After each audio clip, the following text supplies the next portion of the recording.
The winter of 1978 arrived early in Shadowpine, New England.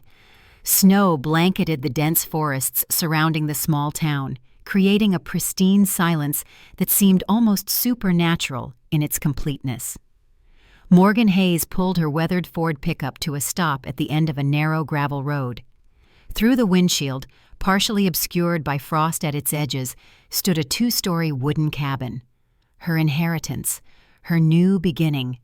The structure loomed against the darkening afternoon sky, its windows like vacant eyes staring back at her. Pine trees surrounded it on three sides, their branches heavy with snow, while the fourth side faced a small clearing that sloped down toward a frozen lake in the distance. Morgan sat motionless behind the wheel, her breath creating small clouds in the unheated cab. At 43, Morgan Hayes carried herself with the quiet confidence of someone who had seen too much but survived anyway. Her auburn hair, streaked with premature silver at the temples, was cut in a practical shoulder-length style that required minimal maintenance. Deep lines had begun to form at the corners of her eyes, not from age alone, but from years squinting under the harsh Southeast Asian sun during her tour as an army nurse in Vietnam. She clutched the steering wheel with hands that had once held together soldiers torn apart by war, hands that had comforted dying boys as they called out for mothers who would never see them again. Those same hands now trembled slightly, not from the cold, but from the enormity of what she was doing. Starting over. Again. The cabin had belonged to her grandmother, Isabel Sinclair Hayes, a woman Morgan had met only twice in her childhood. The inheritance had come as a shock 6 months after Morgan had returned from Vietnam, struggling to readjust to civilian life in Boston. A letter from a Shadowpine law firm, a deed to property she had never seen, and a small wooden box containing a silver compass that seemed far too heavy for its size. Morgan finally stepped out of the truck, her boots crunching in the fresh snow. The cold air bit at her cheeks, but after the suffocating heat of Vietnam, she welcomed it. She stood for a moment, taking in the absolute silence of the forest. No distant explosions, no helicopter rotors, no screaming, just silence. She retrieved a single duffel bag from the passenger seat. Everything she owned now fit into that Army-issued bag, and the cardboard box in the truck bed containing medical texts, a few photographs, and the mysterious silver compass. The rest of her things would arrive by courier in the coming days, though there was precious little. Morgan had learned to travel light, to not become attached to possessions that could be lost in an instant. The key was old and heavy, turning with difficulty in the frozen lock. The door swung open with a low groan, revealing a space that smelled of cedar, dust, and something indefinable, something old. Morgan stood in the doorway, suddenly uncertain. The cabin looked as though someone had simply walked away and never returned. A coffee cup still sat on a small table near a reading chair. Bookshelves lined one wall, filled with leather-bound volumes. A fireplace dominated the far wall, clean swept and ready for use. Her attention was drawn to a framed photograph on the mantel. Morgan crossed the room and picked it up, wiping away a thin layer of dust with her thumb. A group of serious-faced men and women stood in front of this very cabin, their clothing suggesting the photograph dated from the 1940s. At the center stood a striking woman with Morgan's same auburn hair, her hand resting on the shoulder of a grim-faced man in military uniform. Behind them, partially in shadow, stood another figure, watching from a distance. Morgan squinted, trying to make out the details of this third person, but the photograph was too faded, the figure too obscured by shadow. She placed the frame back on the mantel and pulled the silver compass from her coat pocket. It was ornate, clearly very old, with intricate engravings around its edge. Most prominent was the name Sinclair, etched in flowing script across the back, surrounded by symbols Morgan did not recognize. Strange runes, perhaps, or some form of pictograph. The needle moved sluggishly when she opened the case, not pointing north but seeming to drift aimlessly before settling in a direction that, if Morgan had to guess, pointed deep into the forest behind the cabin. When her grandmother had pressed this object into her small hands during their last meeting, her words had been cryptic. "When you are lost, it will show you the way." At the time, Morgan had thought it simply the ramblings of an old woman. Now she wondered if there was something more to it. The dying light outside prompted Morgan to action. She located the electrical panel, thankful to find that the power was still connected. Light flooded the main room, driving the shadows back into the corners. A quick examination revealed that the cabin was in surprisingly good condition. The plumbing worked, coughing at first, but then running clear. The refrigerator hummed to life when plugged in. Whoever had been managing the property in her grandmother's absence had done their job well. Morgan unpacked her meager belongings, placing her medical bag on the kitchen counter. The town clinic, where she would begin work in 2 days, had seemed desperate to hire her when she called about the position. Shadowpine apparently had difficulty retaining medical professionals, a situation Morgan understood all too well. Small towns had their own rhythms, their own secrets. Outsiders were rarely welcomed easily. As she prepared a simple meal from the supplies she had brought, Morgan's thoughts drifted to what she knew of Shadowpine. Founded in the early 1700s, it had remained remarkably isolated despite its relative proximity to Boston. The town had a reputation for being insular, traditional to the point of superstition, but it also had a wild beauty that appealed to Morgan after years in overcrowded field hospitals. And then the suffocating confines of city apartments, where the walls seemed to close in during her frequent nightmares. Night fell completely as Morgan ate her solitary dinner. The darkness outside the windows was absolute, the kind of darkness unknown in cities. She found herself periodically glancing at those black rectangles, feeling as though something might be looking back at her from the impenetrable forest beyond. Sleep came fitfully that first night. The unfamiliar creaks and groans of the cabin settling, the distant howl of what might have been wind through the trees or something else entirely. In her dreams, Morgan walked through endless jungle, following a compass that pointed not north, but towards something ancient and hungry. She woke before dawn, sheets damp with sweat despite the chill in the room, the phantom smell of blood and jungle rot in her nostrils. The town of Shadowpine proper consisted of a main street with buildings dating back to colonial times, their facades maintained with historical precision. Narrow side streets branched off, lined with houses that grew progressively more modest the further they were from the town center. Morgan drove slowly down Main Street, noting the essential businesses. A general store that appeared to sell everything from hunting supplies to groceries. A hardware store with axes and snowshoes displayed in the front window. A small diner with steamed windows and a handful of pickup trucks parked outside. The medical clinic, her new workplace, occupied a renovated Victorian house at the end of the main thoroughfare. Morgan parked in front of the diner, deciding that coffee and human contact might help ground her after the strange night. The conversation inside died as she entered, a dozen pairs of eyes turning to assess the newcomer. Morgan had experienced this before, in villages across Vietnam. The outsider, the unknown quantity. She nodded politely and made her way to the counter, settling on a stool and reaching for the laminated menu. Coffee? The waitress was a woman about Morgan's age, with blonde hair pulled back in a severe bun and eyes that had seen their share of hardship. Please, black. The waitress poured from a carafe that looked as though it had been in continuous use since the Korean War. You must be the new doctor. Nurse practitioner, Morgan corrected. Morgan Hayes. Doris Wilkins. The waitress slid the cup toward her. News travels fast in Shadowpine. We heard someone was moving into the old Sinclair place. Morgan noted the subtle shift in the waitress's expression when she mentioned the cabin.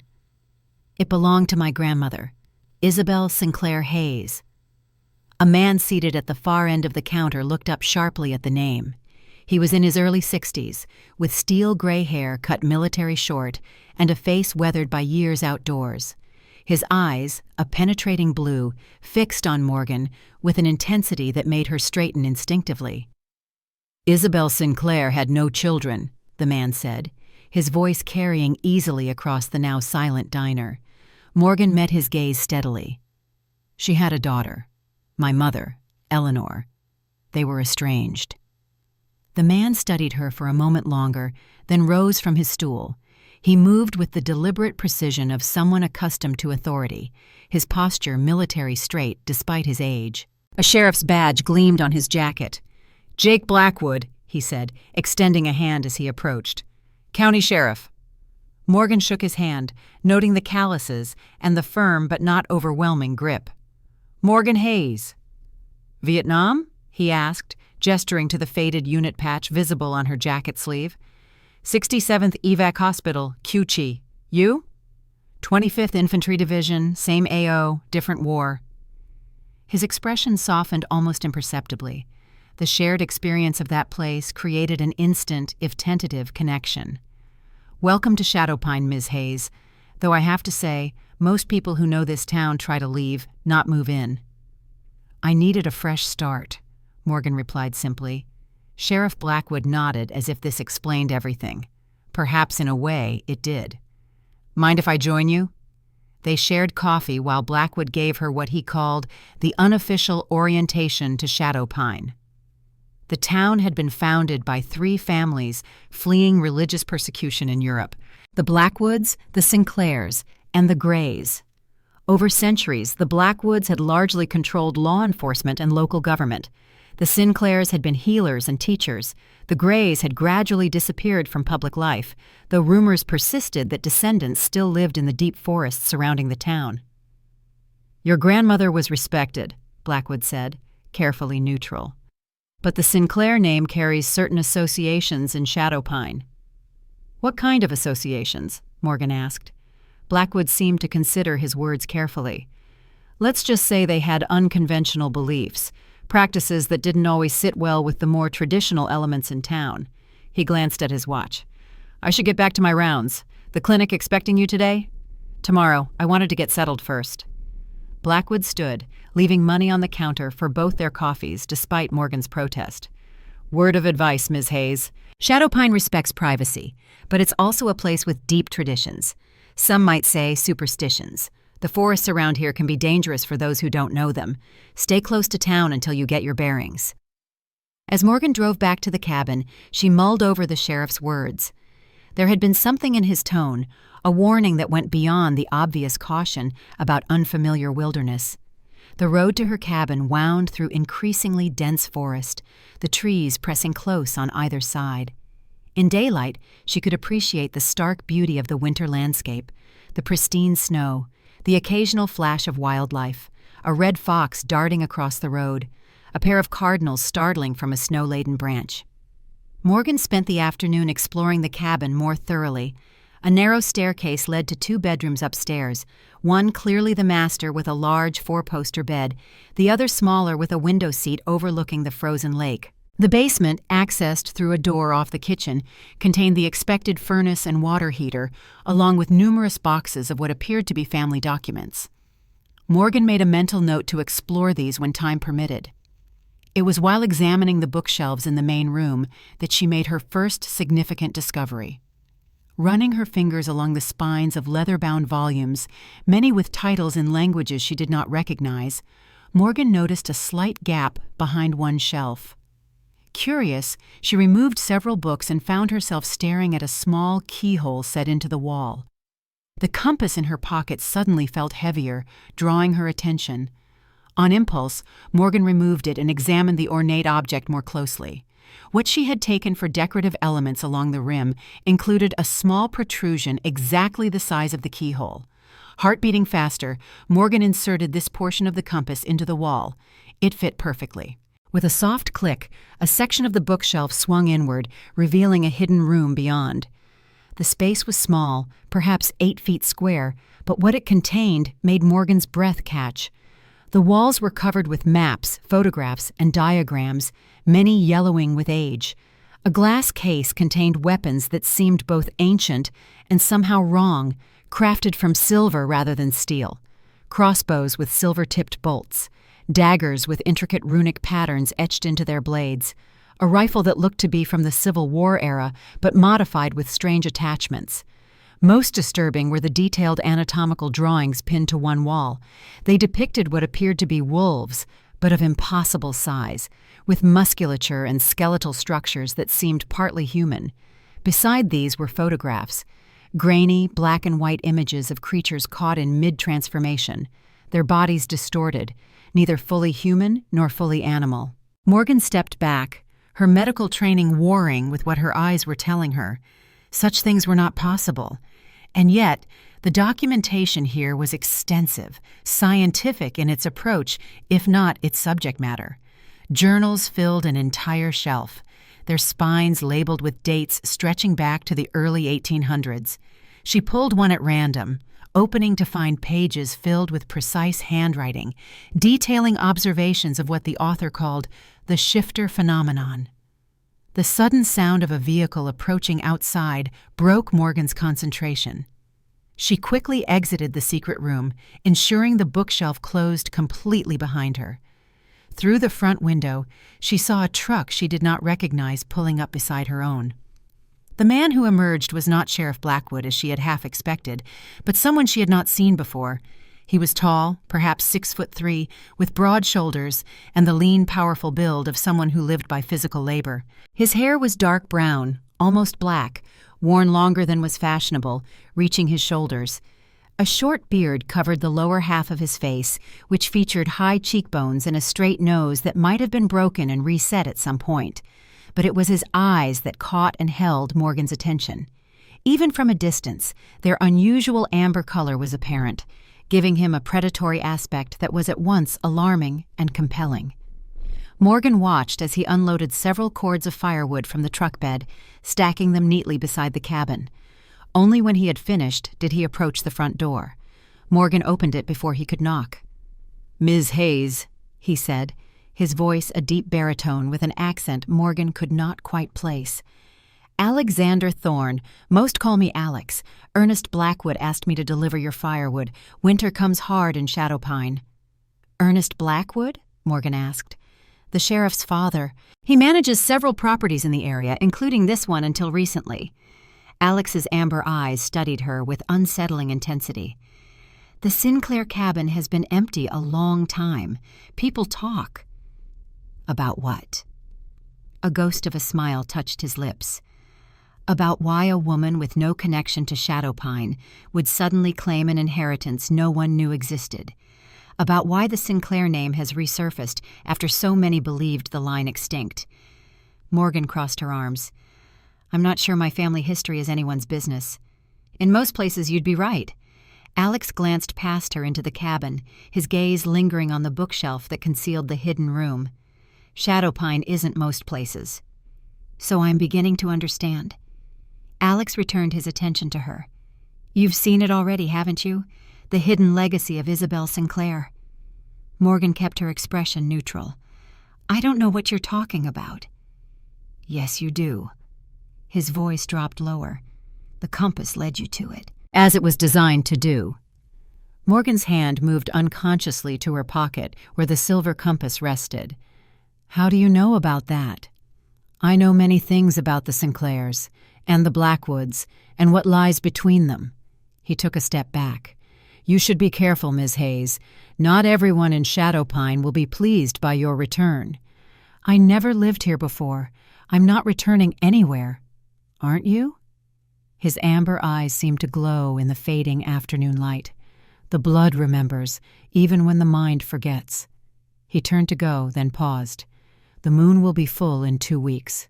Stay indoors that night, regardless of what you might hear in the forest." Morgan watched him drive away, his cryptic warning echoing in her mind. The blood remembers. She returned to the hidden room, this time examining the materials with greater purpose. The journals revealed a history she had never known, a legacy passed down through generations of Sinclairs. They had been guardians of some sort, protectors of a secret so incredible that Morgan's rational mind rebelled against it even as the evidence mounted page after page. People who could transform into wolves. Not the Hollywood version of werewolves, cursed and mindless, but something far more ancient. A separate species that had evolved alongside humans, able to shift between forms at will, though bound by the cycles of the moon. The Sinclairs had not hunted these beings as the Blackwoods had, but protected them, maintained a balance between the human world and theirs. Morgan closed the journal, her thoughts in turmoil. Part of her wanted to dismiss it all as elaborate fiction, the fantasies of isolated people in a remote town. But another part, Perhaps the part that had survived Vietnam by trusting instincts beyond rational explanation sensed truth in these yellowed pages. The next morning brought Morgan's first day at the Shadow Pine Medical Clinic. The building was better equipped than she had expected, with updated examination rooms and a surprisingly extensive pharmacy. Dr. Howard Weber, the elderly physician who had hired her, seemed relieved by her arrival. Most young medical professionals don't want to bury themselves in a place like Shadow Pine, he explained as he showed her around. Too far from the amenities of city life, too many unusual cases. Unusual how? Morgan asked. Dr. Weber hesitated. Let's just say the hunting accidents around here don't always follow typical patterns. Speaking of which, we have one waiting in Exam 3. Hunter with a laceration he claims came from a branch. Sheriff Blackwood asked that you specifically take a look. The patient was a man in his 30s, pale and sweating despite the room's chill. The wound on his arm was deep, running from elbow to wrist, but with edges too clean for a branch injury. Morgan cleaned the wound as the man watched her nervously. "This doesn't look like a branch cut," she said as she prepared to suture. "It was dark," the man replied too quickly. "I didn't see what caught me." "The forest can be dangerous at night," Morgan agreed neutrally, "especially for those who don't know what they're hunting." The man's eyes widened slightly. "I was after deer, nothing else." Morgan nodded, continuing her work in silence. The wound had an unusual quality she had never seen before, the edges almost cauterized despite being a clean cut. When she had finished, Sheriff Blackwood was waiting outside the examination room. "What did you make of it?" he asked without preamble. "Not a branch injury," Morgan replied, "more consistent with a knife wound, but with unusual thermal characteristics at the edges." Blackwood nodded, unsurprised. "First of many strange cases you'll see here, Ms. Hayes. Some advice: treat the injury, don't ask too many questions, and keep detailed records. Shadow Pine has its own ecosystem of injuries. Is that why medical professionals don't stay?" "Partly." Blackwood glanced around to ensure they were alone. "The other reason is more complicated. The Hayes name bought you entry, but the Sinclair blood makes you a wild card. There are those in town who will be watching you closely, myself included. I'm just here to do my job, Sheriff. For your sake, I hope that's true." He handed her a card with his personal number. "Call me directly if you encounter anything beyond your medical expertise, day or night." Morgan slipped the card into her pocket. "Does this have something to do with the full moon in 2 weeks?" Blackwood's expression hardened. "Who told you about that?" "Alexander Thorne delivered firewood yesterday. Mentioned I should stay indoors that night." "Thorne." Blackwood spoke the name like a curse. "You'd do well to keep your distance from that one. He's not what he appears to be." "And what does he appear to be?" "A simple woodsman. He's anything but." Blackwood checked his watch. "I need to go. Remember what I said. Any unusual cases, you call me directly." The rest of Morgan's shift passed without incident, though she felt the weight of curious stares from patients and staff alike. Word had clearly spread about the Sinclair descendants' return. By the time she headed home, darkness had fallen completely, the winter night settling early over Shadow Pine. The forest road to her cabin seemed different in the darkness. Shadows moved between trees in ways that defied the still air. Twice Morgan thought she saw eyes reflecting her headlights from the roadside, too high off the ground to belong to conventional wildlife. The compass in her pocket grew noticeably warmer, a sensation that should have been impossible for an inanimate object.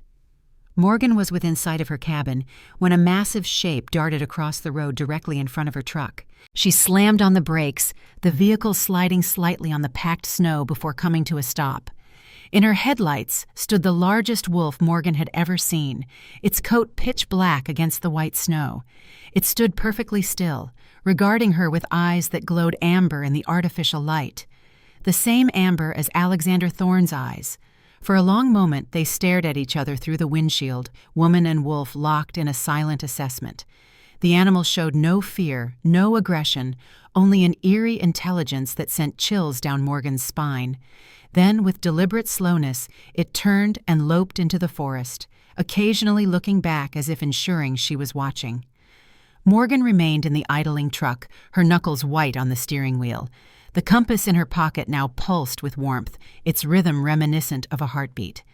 Against all better judgment, Morgan found herself opening the door and stepping out into the frigid night air. The wolf had stopped at the forest's edge, clearly visible against the snow, watching her, waiting. "This is insane," Morgan whispered to herself, even as she took a step toward the creature. Then another.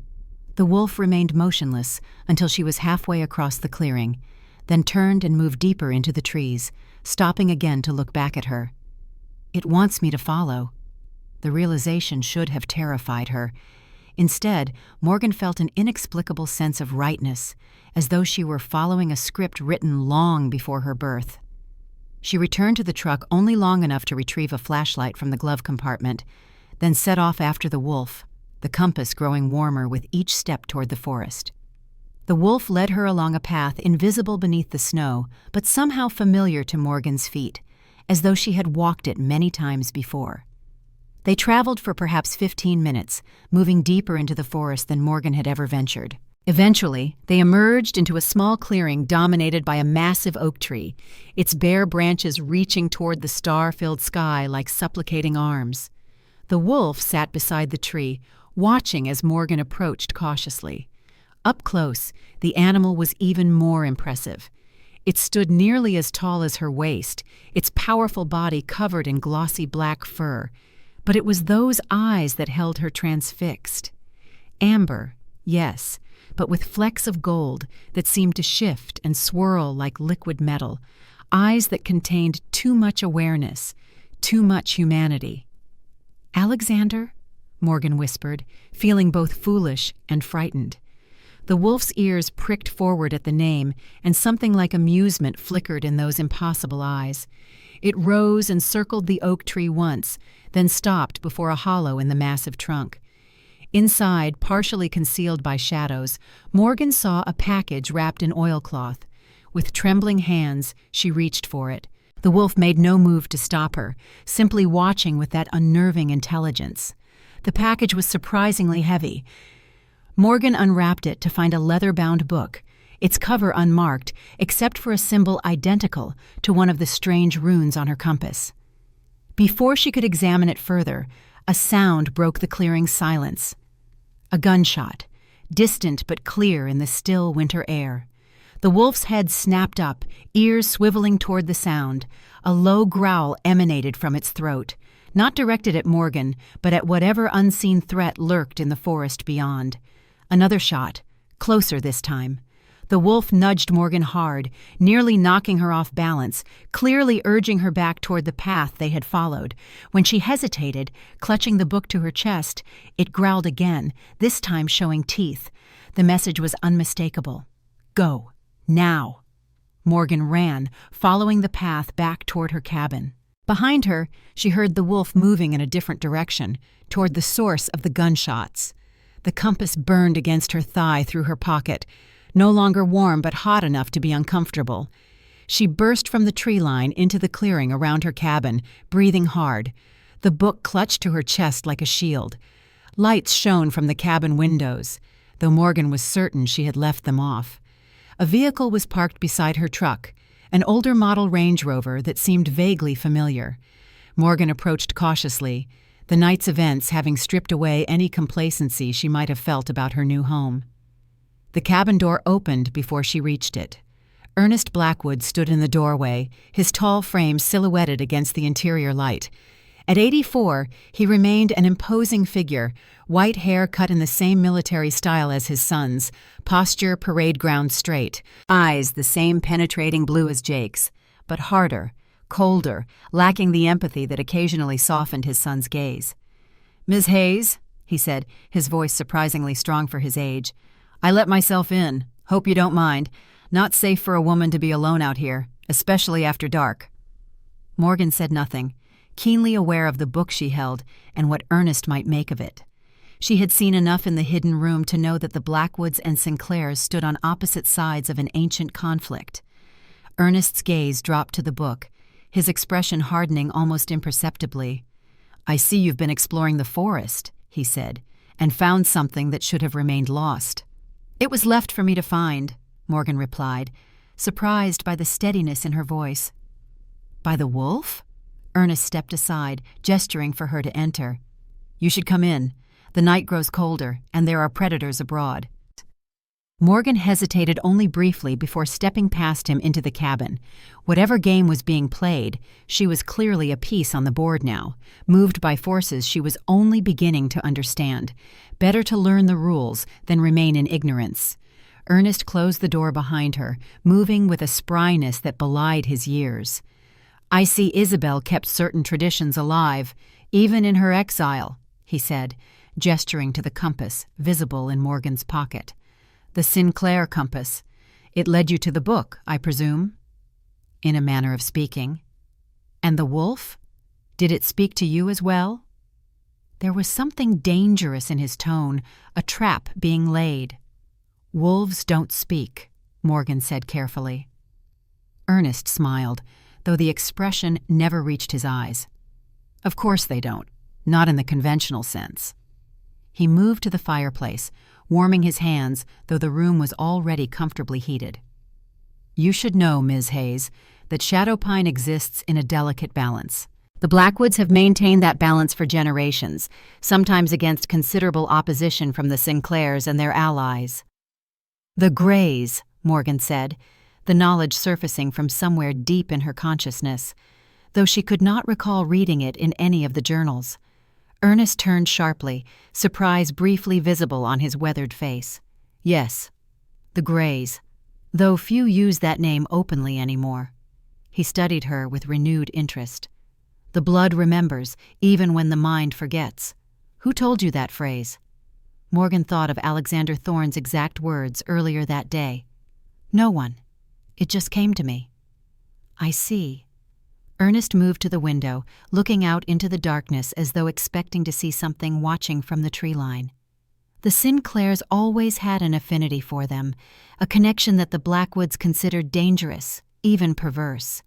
It led to the breach between our families and eventually to the elimination of the Sinclair line. He glanced at her. "Or so we believed." "Why are you telling me this?" "Because you stand at a crossroads, Ms. Hayes. The compass has awakened. The wolf has found you. Soon you will have to choose a side in a conflict far older than you can imagine." He moved toward the door. "I advise you to choose carefully. The Blackwoods protect this town from monsters. The Sinclairs protected monsters from justice." After Ernest left, Morgan spent hours examining the book from the hollow tree. It was a personal journal belonging to Isabel Sinclair herself, detailing her experiences as a guardian of what she called the Shifter Pact. The entries painted a very different picture than Ernest's version of history. According to Isabel, the Blackwoods had once been protectors alongside the Sinclairs, maintaining balance between human and shifter worlds. But something had changed in the aftermath of World War II. Ernest Blackwood had returned from Europe with a hatred of the shifters that bordered on obsession, turning what had been a peacekeeping role into a campaign of extermination.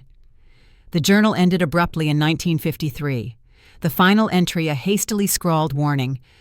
"Ernest has betrayed us all. The massacre has begun. If anyone finds this, know that the Blackwoods violated the ancient pact, not the Greys. The compass will reveal the truth to those of Sinclair blood." Morgan closed the book, her mind reeling from its implications. If what she had read was true, if the wolf in the forest was indeed somehow Alexander Thorne, if people who could shift between human and animal forms actually existed, then everything she thought she knew about the natural world was wrong. The next several days passed in a blur of work at the clinic and clandestine research in the hidden room. Morgan treated more unusual injuries, all brought in by Sheriff Blackwood personally. Wounds that looked like claw marks, but carried traces of silver poisoning. Burns with patterns that matched silver weapons she had seen in the secret armory. Each patient refused to explain their injuries, looking at Morgan with a mixture of fear and distrust. She saw Alexander Thorne only once during this period, at the general store where he was purchasing supplies. Their eyes met across the crowded space, his amber gaze locking with hers for a brief moment before he nodded almost imperceptibly and departed. That night, Morgan found fresh deer tracks in the snow around her cabin, circling the perimeter as though something had been patrolling, protecting.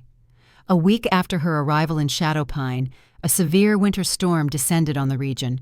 Snow fell in blinding sheets, driven by howling winds that made the sturdy cabin creak and groan. Morgan stoked the fireplace higher, grateful for the firewood Alexander had delivered. The clinic had closed early, sending staff home before roads became impassable. Now Morgan sat by the fire, Isabel's journal open on her lap, the silver compass resting beside it on the small table. As the evening deepened, the compass began to grow warm again, its needles spinning lazily before settling on a direction pointing into the heart of the storm. Morgan watched, fascinated and disturbed, as the needle began to pulse, moving back and forth as though tracking something approaching. Outside, barely audible above the storm's fury, came the sound of a wolf's howl, long and mournful. Morgan moved to the window, peering into the swirling snow. At first, she saw nothing but white chaos. Then a dark shape materialized at the edge of the clearing, moving with difficulty through the deep snow. It stumbled, fell, rose again with visible effort. Not the powerful wolf she had followed into the forest, but a man.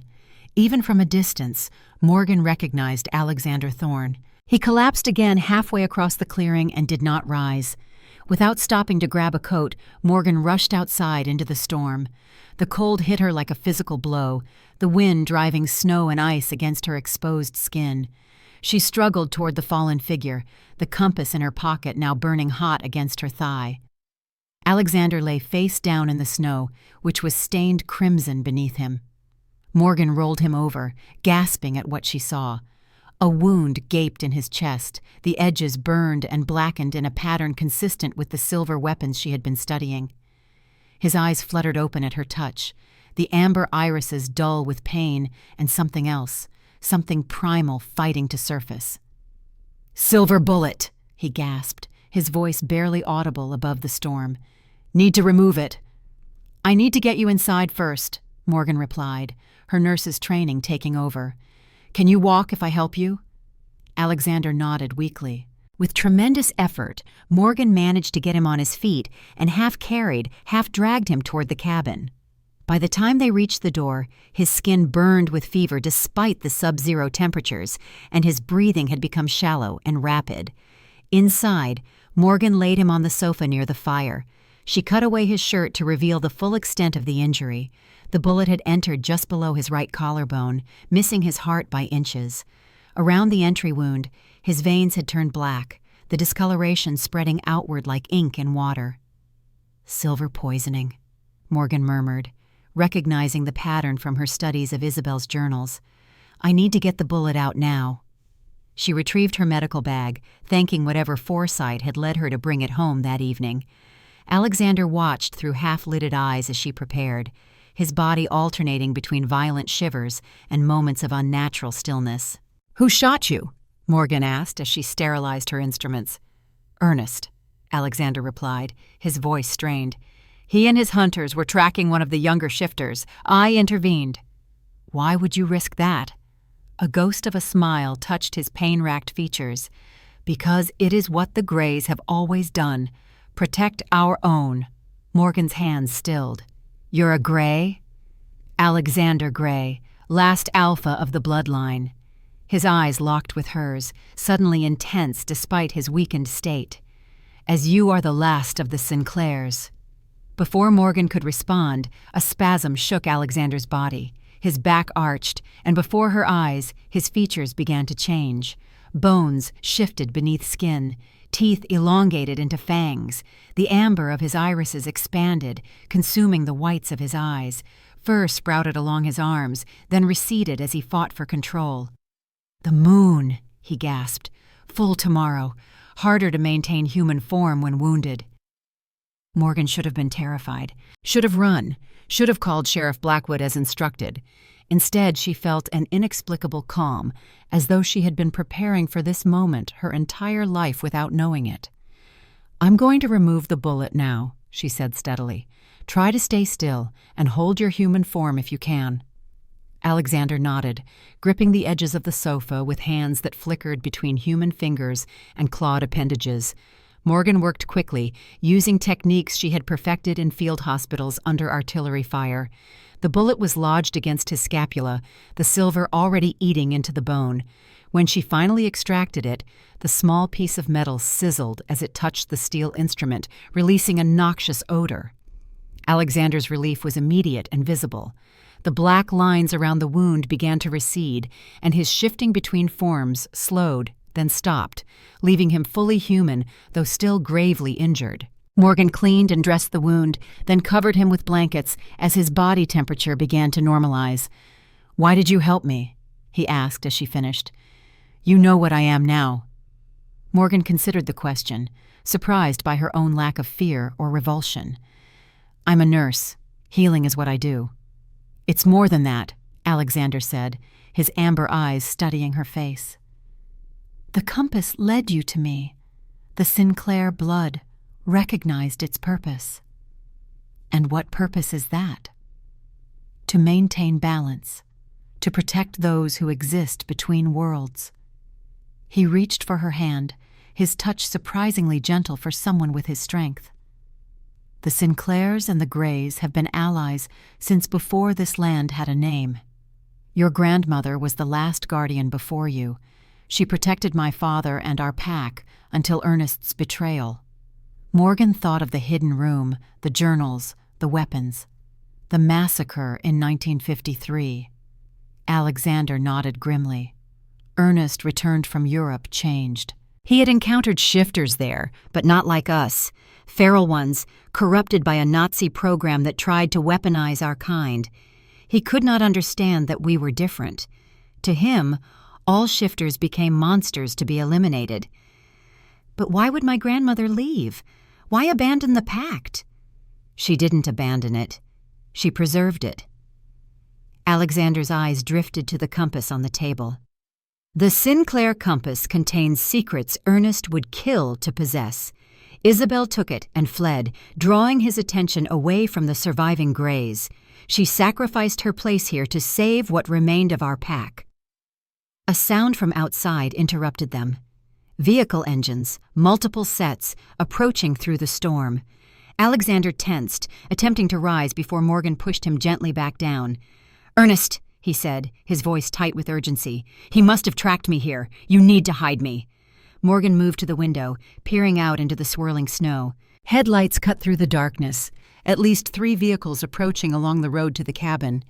She thought quickly, the compass suddenly warm again in her pocket. "The hidden room," she said, turning back to Alexander. "Can you walk that far?"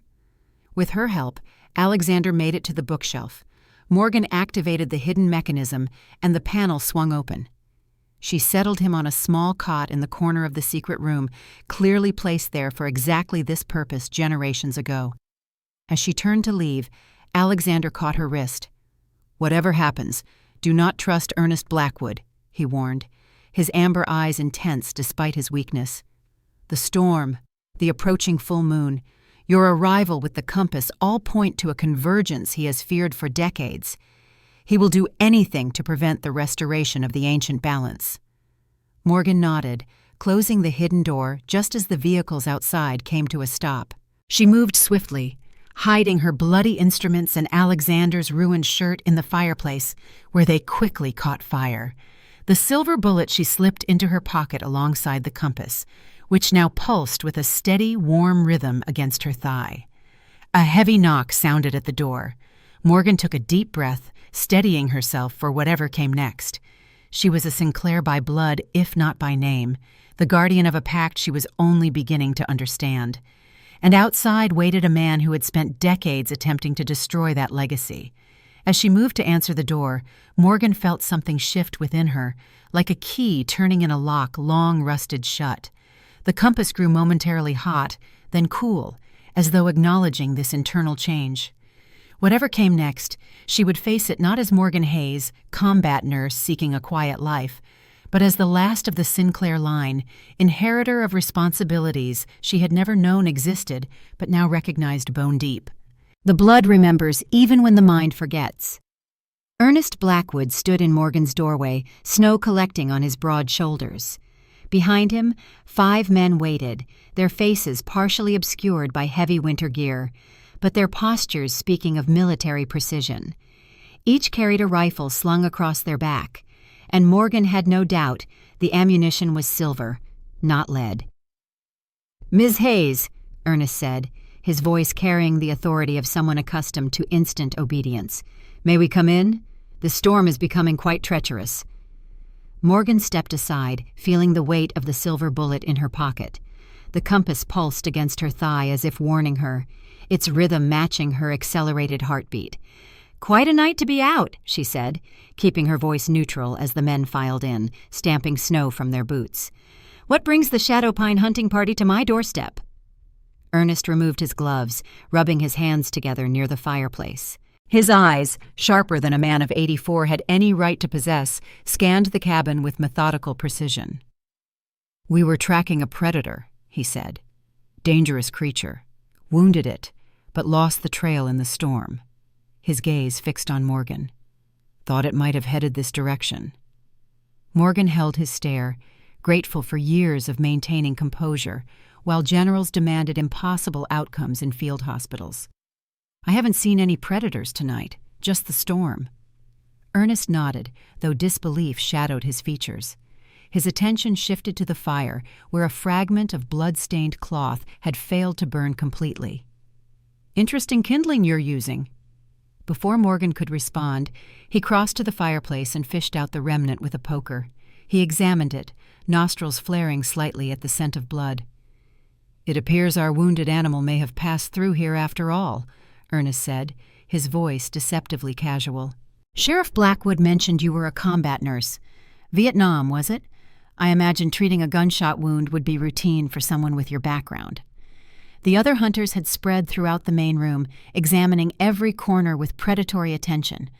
One positioned himself near the bookshelf concealing the hidden room, though he showed no awareness of what lay behind it.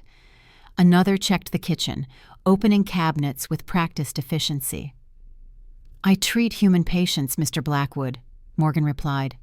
"Not wildlife." Ernest's smile never reached his eyes. "Of course, though the line between human and animal can sometimes blur." He moved toward her, the fragment of cloth pinched between his fingers. "This blood is still fresh. Where is he, Ms. Hayes?" Morgan maintained her composure, though the compass burned hotter against her thigh. "I don't know what you're talking about." "I think you do." Ernest's voice dropped, intended for her ears alone. "Alexander Gray, last of a bloodline that should have ended in 1953, a creature that walks as both man and beast." His eyes narrowed. "A monster your grandmother once helped escape justice."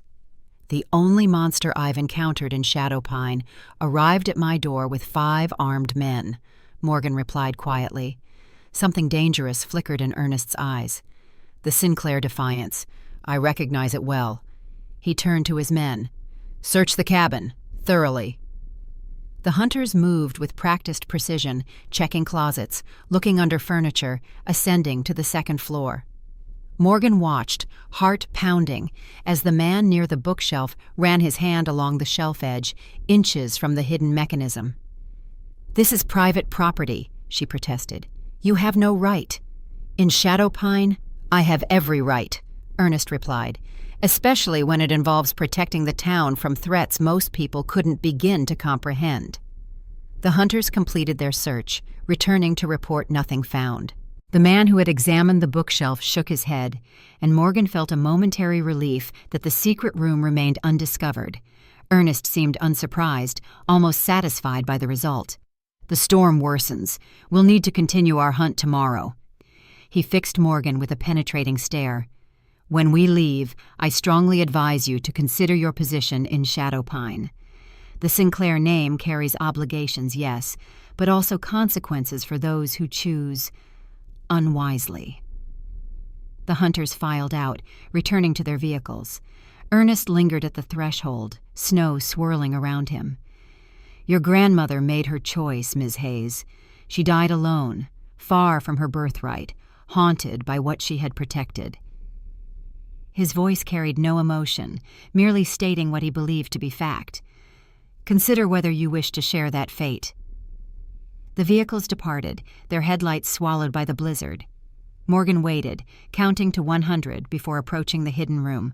The mechanism clicked softly, and the bookshelf swung inward. Alexander sat on the edge of the cot, his posture tense despite his injury. "They've gone?" Morgan nodded. "For now. Ernest knows you're wounded and believes you came here, but they didn't find you." "He won't give up so easily." Alexander attempted to stand, grimacing with the effort. "I need to return to the pack. The moon rises tomorrow night, and with the storm—" His amber eyes met hers.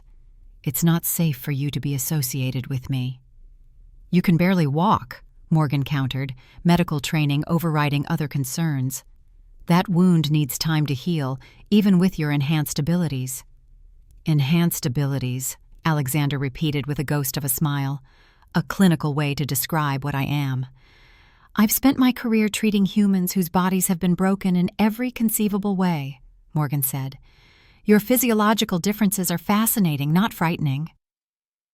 Alexander studied her, his expression softening. "Isabel said something similar when she discovered what my father was.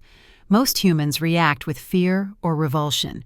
The Sinclairs always saw beyond the surface." Morgan helped him back to the sofa near the fireplace. The storm had intensified, wind howling around the cabin like a living entity. Outside, the temperature continued to plummet, creating conditions that would challenge even a healthy shifter. "You're not going anywhere tonight," Morgan said with the tone she had used on stubborn colonels who wanted to return to the field with unhealed wounds. "The storm is too severe, and your body needs time to purge the silver poisoning." Alexander didn't argue, settling back against the cushions. "Then I should explain what you've become involved in, what being a Sinclair truly means in Shadowpine." Through the night, as the blizzard raged outside, Alexander revealed the history that the journals in the hidden room had only hinted at. The gray bloodline traced back to the earliest European settlements, though they had existed on the continent long before colonizers arrived. Shifters were not supernatural creatures, but an evolutionary branch of humanity, their genetic makeup allowing transformation between forms while retaining human consciousness. The Sinclair family had discovered the Greys in the early 1700s. Instead of responding with fear, they recognized the intelligence and humanity within the shifters. A pact formed. The Sinclairs would protect the secret of the Greys' existence, acting as intermediaries between the shifter pack and the growing human settlement. In return, the Greys would protect the forests and the humans within them from genuine threats. The Blackwoods entered the pact a generation later, bringing tactical knowledge and combat experience. For centuries, the three families maintained balance. The Greys lived mostly in the deep forests, emerging to interact with sympathetic humans when needed. The Sinclairs healed both communities and preserved knowledge. The Blackwoods enforced boundaries when necessary, ensuring neither world threatened the other. "Everything changed after World War II," Alexander explained, his voice growing harder. "Ernest Blackwood served in a special forces unit tasked with investigating rumors of Nazi experiments involving wolf-human hybrids. What he found warped his perspective forever. The Nazi program, Operation Werewolf, had captured several European shifter packs and subjected them to horrific experiments. They combined shifter DNA with human subjects, creating monstrous hybrids without the natural balance and control-born shifters possessed. These creatures escaped during Allied bombing, rampaging through Eastern European villages and leaving carnage that Ernest's unit was assigned to clean up. When Ernest returned to Shadowpine, he viewed all shifters through the lens of those corrupted creatures, Alexander continued. He convinced many in town that we were the same monsters he had hunted in Europe. The massacre of 1953 was his attempt to exterminate what he saw as an inevitable threat. Morgan listened, the pieces fitting together with terrible clarity. "My grandmother fled with the compass to protect it from Ernest." "Yes, the Sinclair compass is more than a family heirloom. It's an ancient artifact that can locate shifters regardless of their form, and in the hands of a Sinclair, it can amplify a unique ability your bloodline possesses." Alexander paused, studying her reaction. The ability to stabilize a shifter between transformations, to anchor them to their human consciousness even during the full moon. The compass seemed to pulse in response to his words, as though acknowledging its purpose. Morgan removed it from her pocket, watching as the needle swung decisively toward Alexander before settling. "That's why Ernest wants it," she said. "With the compass, he could hunt down every shifter, regardless of where they hide." "The compass would lead him to us, yes," Alexander confirmed. "But what he truly fears is what a Sinclair and Grey alliance could achieve together.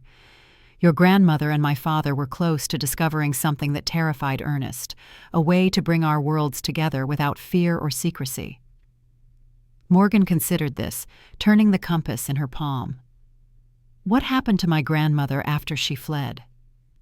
"She established a new life far from Shadowpine, but she never stopped watching Ernest. She documented his activities, his obsession with shifter biology. When she learned she was dying, she arranged for you to inherit everything, believing you would return when the time was right." Alexander's amber eyes studied her face. "She saw something in you, even from a distance, the same quality that made the Sinclairs natural guardians for centuries." The storm gradually subsided as dawn approached. Alexander's wound had improved remarkably, the blackened veins receding, though he remained weak from silver poisoning. Morgan checked the dressing, marveling at the accelerated healing that would have taken a human patient weeks. "Tonight is the full moon," Alexander said, as morning light filtered through frost-covered windows. "I need to return to the pack before sunset." "Is it really so dangerous?" Morgan asked.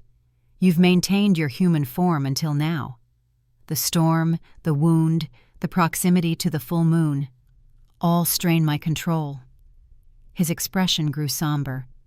"A shifter without anchoring during the full moon doesn't become a mindless beast from horror films, but our wolf instincts dominate. We become more reactive, more territorial. Ernest knows this and plans his hunts accordingly." Morgan made a decision. "I'll go with you. If the Sinclair ability to anchor shifters is real, I should be with your pack tonight." Alexander shook his head. "Too dangerous. Ernest will be watching the forests, especially after last night. The risk to you—" "I'm not asking permission," Morgan interrupted. "If my grandmother protected your father and the pack, that responsibility now falls to me. I need to understand what that means." Alexander studied her, respect mingling with concern in his amber gaze. "You have her strength. I recognized it the moment we met." He nodded slowly. "We'll leave at midday, when Ernest and his hunters will likely be resting from their night search." Morgan spent the morning gathering supplies, including her medical bag and items from the hidden room that might prove useful. Among these was a journal detailing Sinclair anchoring techniques and a small silver amulet designed to amplify these abilities. Around noon, they set out into the snow-covered forest.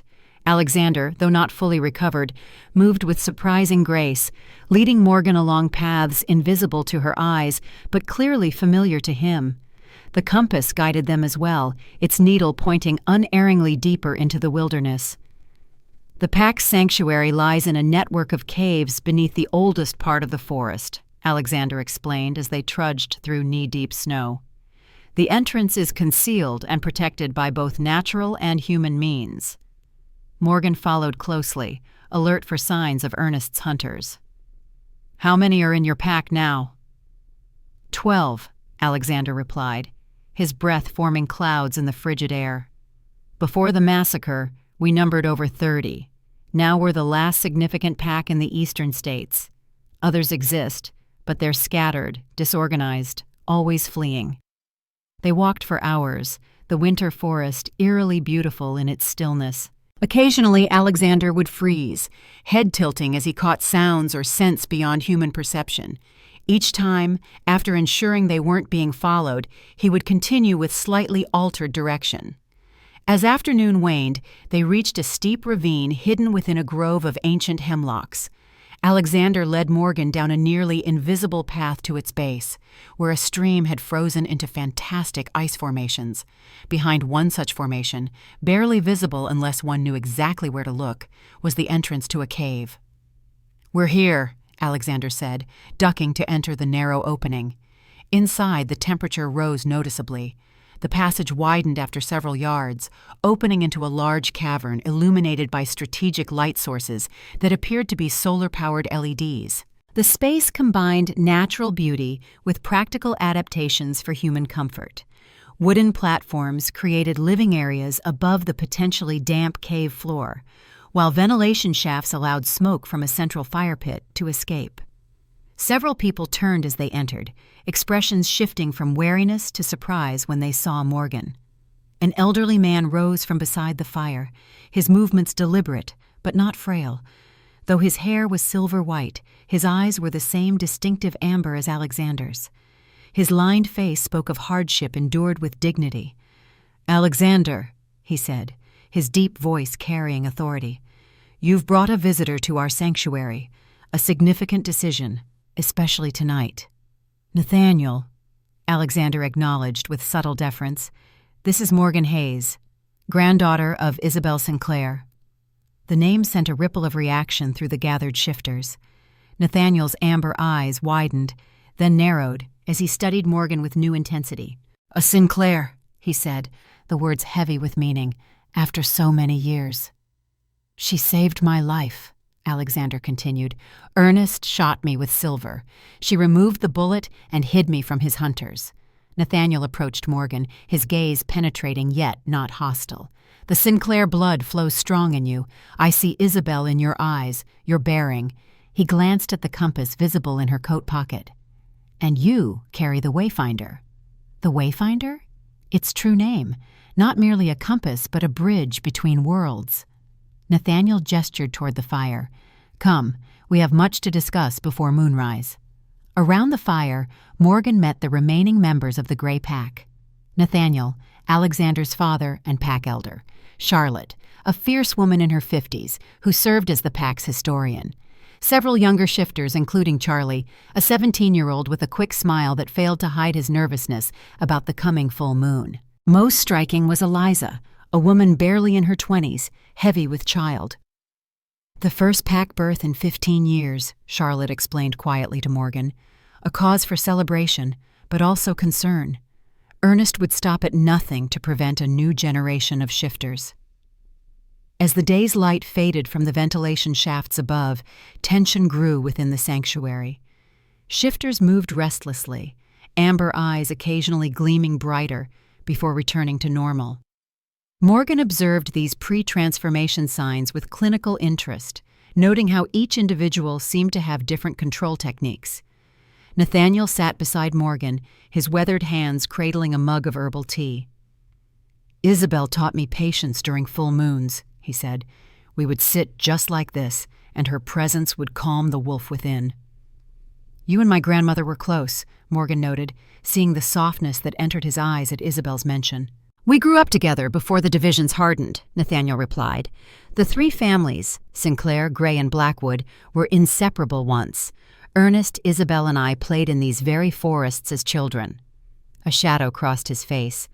"Ernest was my friend, my brother in all but blood, until the war changed him. Alexander told me about what Ernest saw in Europe." Nathaniel nodded gravely. "The Nazi experiments were an abomination, twisting our nature into something monstrous. But Ernest could not separate those corrupted creatures from us, from me." His amber eyes reflected firelight. He returned with samples from the Nazi labs, obsessed with understanding shifter biology. When Isabel and I opposed his research, the final break occurred.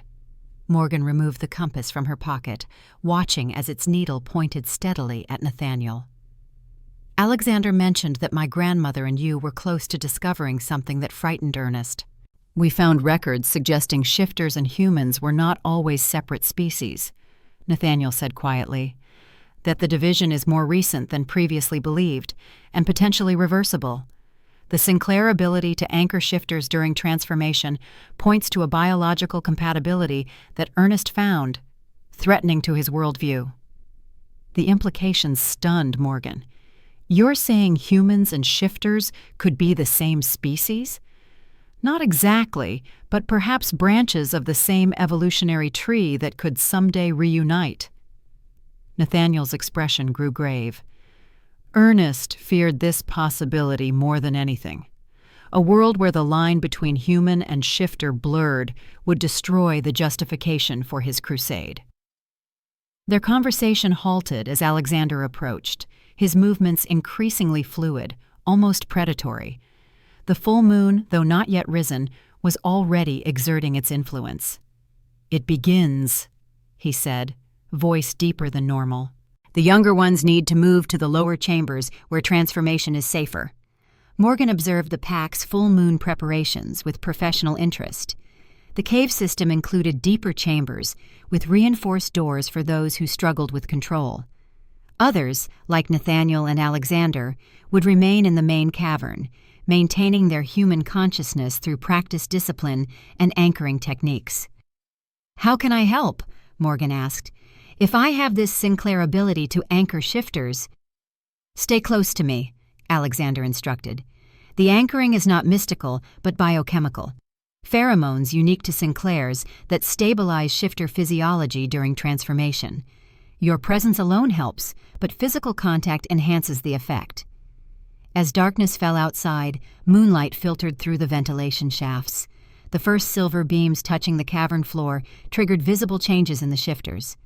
Eyes glowed brighter. Muscles tensed and relaxed in rolling waves. Breathing patterns altered. Morgan stayed near Alexander as he had requested, observing the transformation process that began despite his efforts to delay it.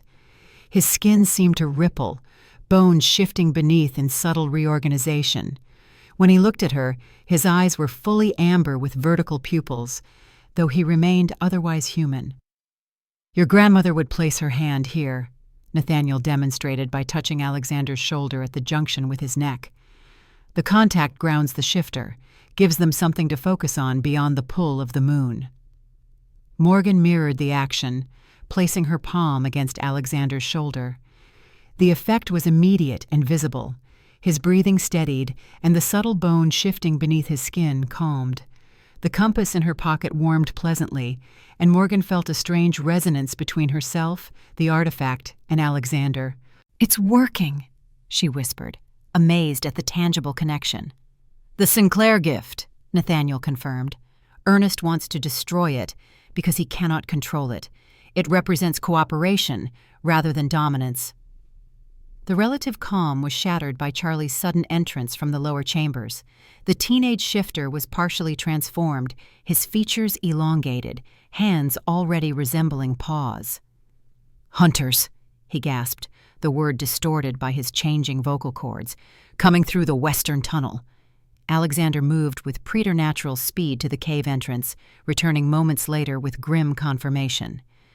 "Ernest and at least 10 men. They're methodically checking all known entrances." Panic rippled through the pack.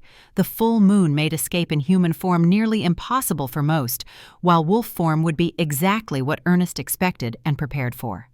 "How did they find the sanctuary?" Charlotte demanded. "These caves have been secret for generations." Alexander's expression darkened. "They've been hunting us for decades. It was only a matter of time." Morgan's medical training asserted itself amid the crisis. "How many exits are there? We need evacuation priorities. Youngest, pregnant, injured first." 3 exits, Nathaniel replied. "But all eventually lead to the forest, where they'll have men waiting."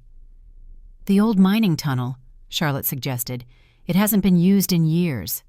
"Too unstable," Alexander countered. "The risk of collapse—" "It's our best chance," Nathaniel decided. "Alexander, take Eliza and the younger ones through the mining passage.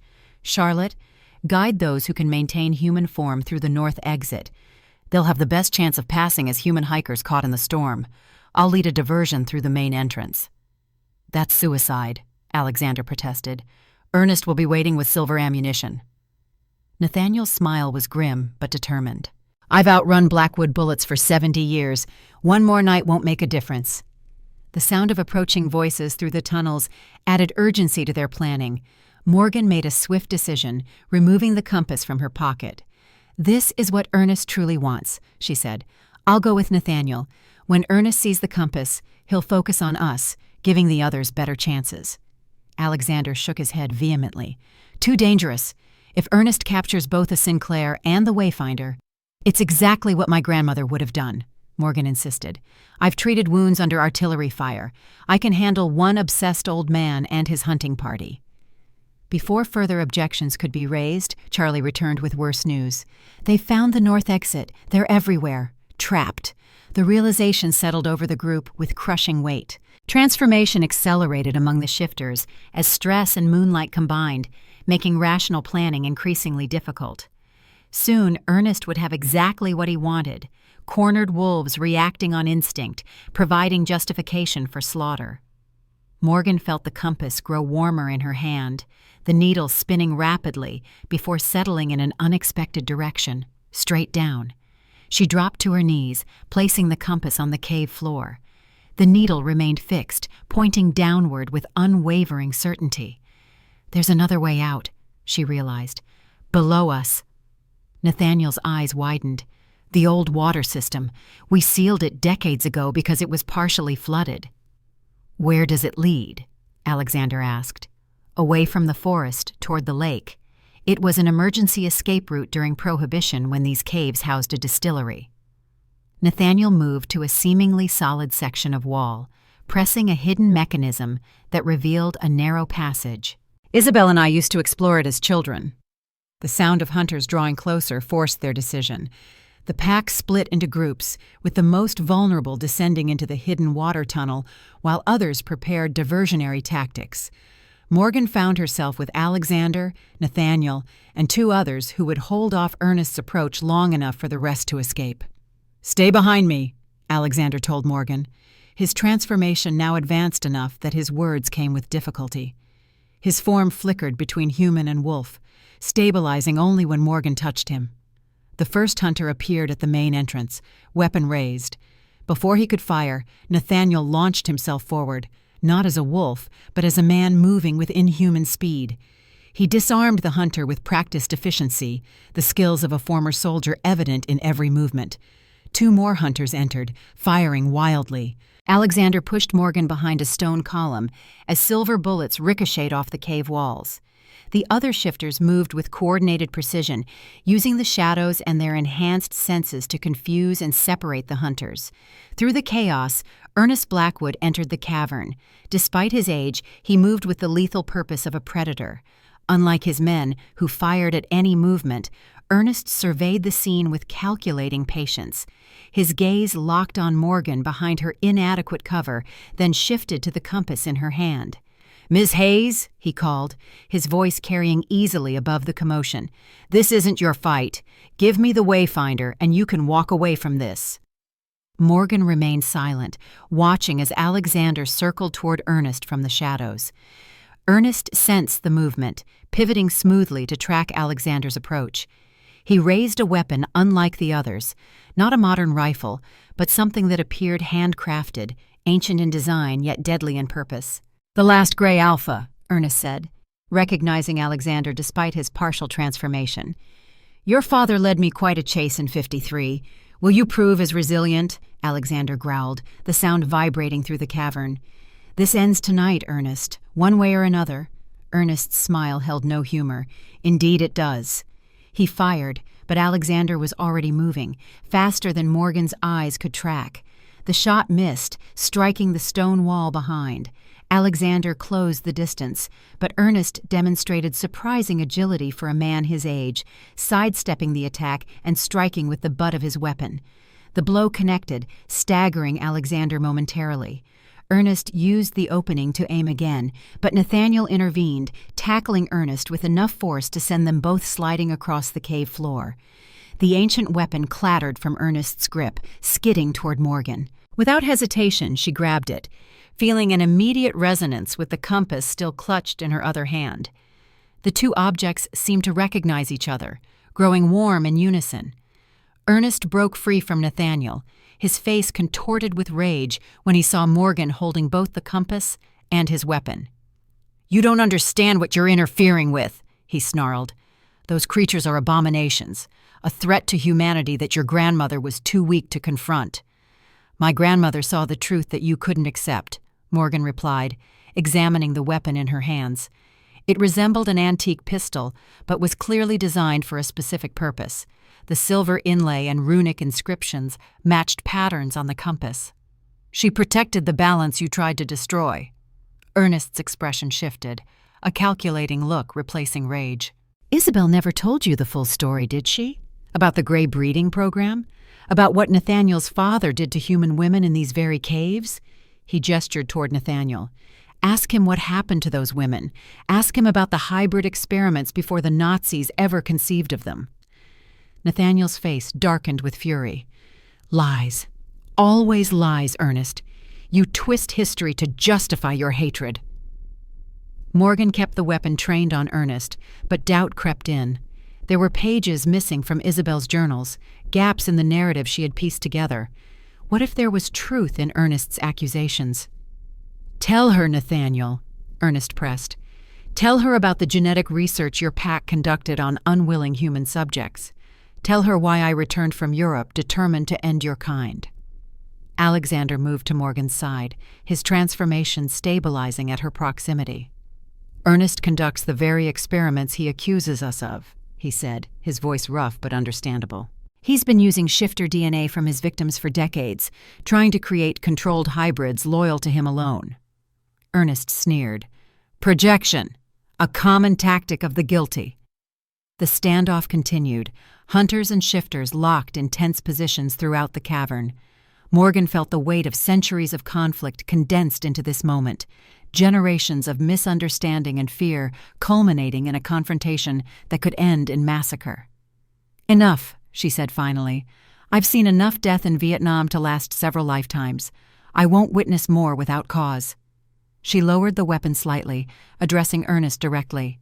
If what you say is true, show me evidence. If what Alexander claims is accurate, there must be proof as well. I'm a medical professional. I follow facts, not fear. Ernest's expression shifted subtly. Reasonable, like your grandmother before her crusade clouded her judgment. He reached slowly into his jacket, removing a small leather notebook. My research journal. Everything documented since 1946. Read it, then decide which side deserves your loyalty. He tossed the notebook to the cave floor between them. Morgan hesitated, then nodded to Alexander to retrieve it. As Alexander moved forward, Ernest smiled thinly, his hand moving to his belt. Alexander, stop! Morgan shouted, recognizing the trap too late. Ernest withdrew a small device and pressed a button. A high-pitched sound, almost beyond human hearing range, filled the cavern. The effect on the shifters was immediate and devastating. They collapsed in agony, hands clutching their ears, transformations accelerating uncontrollably as their systems overloaded. Only Morgan remained unaffected. Ernest advanced toward her, hunters moving to secure the incapacitated shifters. Sonic disruption, he explained casually.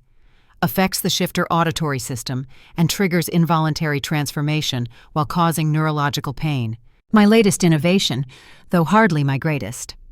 Morgan raised the antique weapon again, but Ernest seemed unconcerned. That firearm was designed for a Sinclair hand, true, but do you know how to activate its true purpose? Do you understand what it was built to do? He extended his hand. Give me the Wayfinder and my property, and I'll show mercy to these creatures.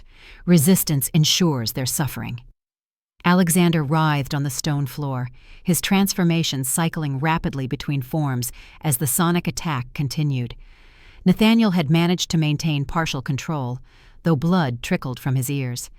The other shifters were fully transformed into wolves, disoriented and vulnerable. Turn it off, Morgan demanded, the weapon steady in her hands despite her horror at the shifters' suffering. Choose your side first, Ernest countered. The side of humanity, of protection against monsters, or the side of creatures who would replace us if given the opportunity. Morgan's medical training and combat experience crystallized into clarity amidst chaos. The position of Ernest's device, the frequency affecting the shifters, the connection between the compass and the antique weapon, all formed a pattern her mind assembled instinctively. She fired. The antique weapon discharged not a bullet, but a pulse of energy that struck Ernest's sonic device with pinpoint accuracy. The disruption equipment shattered, its high-pitched emission cutting off instantly. Ernest stared in shock, first at the destroyed device, then at Morgan. "Impossible," he whispered. "Only a true Sinclair Guardian could activate the neutralizer without training." The shifters recovered quickly once the sonic attack ceased. Alexander rose first, completing his transformation into a massive black wolf with startling speed.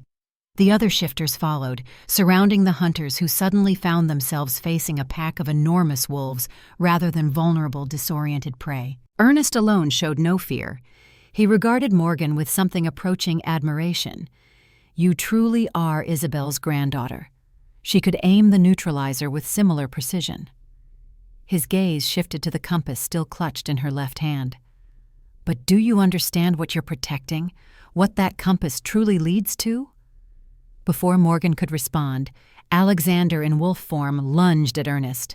With supernatural reflexes, Ernest sidestepped, drawing another weapon from within his coat, a silver dagger that glinted in the dim light. He slashed at Alexander, opening a shallow wound across the wolf's shoulder. Nathaniel, also fully transformed now, circled behind Ernest. The other shifters kept the hunters at bay, growling warnings that required no translation. Morgan maintained her position, the neutralizer trained on Ernest, though uncertainty about its capabilities gave her pause. Ernest seemed to recognize the standoff could not be won. "This isn't over, Morgan Hayes," he said, his voice carrying no fear, despite being surrounded by creatures that could tear him apart. "What lies beneath Shadowpine will emerge, with or without the Wayfinder's guidance. When it does, you'll understand why my methods were necessary." He backed toward the cave entrance, his hunters following his lead. Alexander and Nathaniel allowed their retreat, though every line of their wolf bodies communicated reluctance. When Ernest reached the tunnel, he offered one final warning. "Ask them about the cavern beneath the lake, Morgan. Ask what they've been guarding for centuries. Then decide if monsters deserve your protection." After Ernest and his hunters departed, the pack remained vigilant, expecting deception.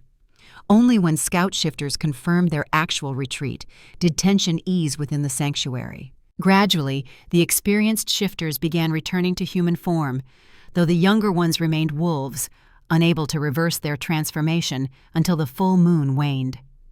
Alexander approached Morgan, his massive wolf form intimidating despite her knowledge of the man within. The wound on his shoulder from Ernest's silver dagger was already healing, though more slowly than his usual recuperative rate. With visible concentration, he began the shift back to human form, the process seeming painful but controlled. When completed, Alexander stood before her, unclothed but seemingly unconcerned with human modesty. Morgan handed him a blanket from nearby supplies, her medical gaze assessing his condition rather than his nakedness. "That was the neutralizer," Alexander said, gesturing to the antique weapon Morgan still held. "Isabel's most prized possession after the Wayfinder. Ernest has sought it for decades." "What exactly does it do?" Morgan asked, examining the ornate firearm with new appreciation. "It disrupts any technology targeting shifter biology," Nathaniel explained, having also returned to human form. "Created by your great-great-grandfather during the Industrial Revolution, when new scientific methods began threatening shifter anonymity." Morgan nodded, pieces fitting together. "And the compass?" Ernest called it the Wayfinder, but he seemed to think it leads to something specific. Nathaniel and Alexander exchanged significant looks. "It does," Nathaniel confirmed, "but that knowledge isn't shared lightly, even with a Sinclair." "Ernest mentioned a cavern beneath the lake," Morgan pressed. "Something your pack has been guarding." The atmosphere in the sanctuary tensed again, shifters exchanging concerned glances. Charlotte approached, her expression grave. "The old stories say the Wayfinder was created to locate the origin pool, where the first transformation occurred centuries ago. Its waters supposedly hold the key to shifter evolution." "Ernest believes the pool contains biological compounds that could create controlled shifters," Alexander added. "Super soldiers without the limitations of natural shifters, the silver weakness, moon cycle dependency." "Is he right?" Morgan asked. Nathaniel sighed heavily. We don't know. No one has accessed the pool in living memory. The entrance was sealed and hidden after a catastrophic event in the early 1900s when humans and shifters alike were affected by its waters. Morgan looked down at the compass in her hand, watching as its needle spun lazily before settling in a new direction, toward the frozen lake visible from her cabin. But the Wayfinder could lead us there. It could, Alexander confirmed, which is precisely why Ernest wants it. The implication settled heavily over Morgan. Her grandmother's legacy was far more complex than simply protecting shifters from persecution. Isabel had guarded knowledge that could fundamentally alter human evolution, if weaponized as Ernest intended. What happened in the 1900s? Morgan asked. What did the pool do to those who found it? Charlotte spoke quietly. The records are unclear, deliberately so, but they suggest humans exposed to the waters gained shifter-like abilities, while shifters experienced enhanced control and power. Some considered it miraculous. Others saw abomination. A natural catalyst for human evolution, Alexander added, or a biological weapon, depending on one's perspective. Morgan thought of Ernest's hints about experimentation, the missing pages from Isabel's journals, the gaps in the history she had pieced together. Ernest believes your kind conducted experiments using the pool's waters on unwilling subjects. Precisely the opposite, Nathaniel said firmly. The Blackwoods began experimenting after discovering its effects. The Gray and Sinclair families sealed the pool to prevent further exploitation. His amber eyes held Morgan's steadily. Ernest's father died trying to reopen it for military applications during World War I. Ernest has carried that mission forward ever since. The full moon continued its arc across the night sky, visible through ventilation shafts above. Most shifters had moved deeper into the cave system to rest after the confrontation. Morgan remained with Alexander, Nathaniel, and Charlotte, discussing their next steps. Ernest won't stop, Alexander warned. Tonight was merely a reconnaissance mission. He wanted to confirm the pack's location and assess your abilities as a Sinclair Guardian. He'll return better prepared. Then we need to be better prepared as well, Morgan replied. I need to understand everything about this legacy I've inherited. No more secrets, no more half-truths. Nathaniel nodded slowly. There's one place where the complete history is preserved. The Sinclair archives, hidden beneath your cabin. Your grandmother maintained them even after leaving Shadowpine, sending materials through trusted couriers. Another secret room? Morgan asked, thinking of the hidden armory she had already discovered. Much more extensive, Charlotte explained. A repository of Sinclair knowledge dating back centuries, including detailed records of the origin pool and its properties.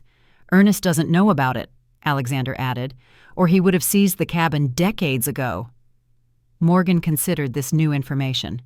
Then that's where we start. I need to know exactly what I'm protecting and why. Ernest mentioned, what lies beneath Shadowpine will emerge, whether we want it to or not. What did he mean? The three shifters exchanged concerned glances before Nathaniel spoke. There have been signs. Changes in the forest ecosystem, unusual animal behavior, alterations in the mineral content of local water sources. Something is happening beneath the lake, something that began decades ago but has accelerated recently. The pool is becoming active again, Charlotte stated bluntly, after nearly a century of dormancy. Morgan felt the weight of this revelation. Whatever evolutionary catalyst lay beneath Shadowpine, it was stirring, and 3 generations of conflict centered around controlling or protecting it. Now that responsibility had passed to her, a combat nurse who had come seeking peace, only to find herself at the center of a struggle that predated her birth. We should return to the cabin, she decided. If Ernest plans his next move based on tonight's encounter, we need whatever information the archives contain. Alexander nodded agreement. The younger shifters will remain here until they can shift back. Nathaniel, Charlotte, and I will accompany you to the cabin. We can travel faster in wolf form, and your presence will help us maintain control despite the moon. As they prepared to leave the sanctuary through the water tunnel that had remained undiscovered by Ernest's hunters, Morgan reflected on how drastically her understanding of Shadowpine had changed in mere days. The quaint New England town harbored evolutionary secrets that could reshape humanity's future. Her grandmother's inheritance wasn't a quiet cabin in the woods, but a generations-long responsibility to maintain balance between worlds poised on the edge of convergence. The compass grew warm in her hand, its needle pointing steadily toward the frozen lake beyond her cabin, toward secrets buried beneath ice and history, waiting to emerge.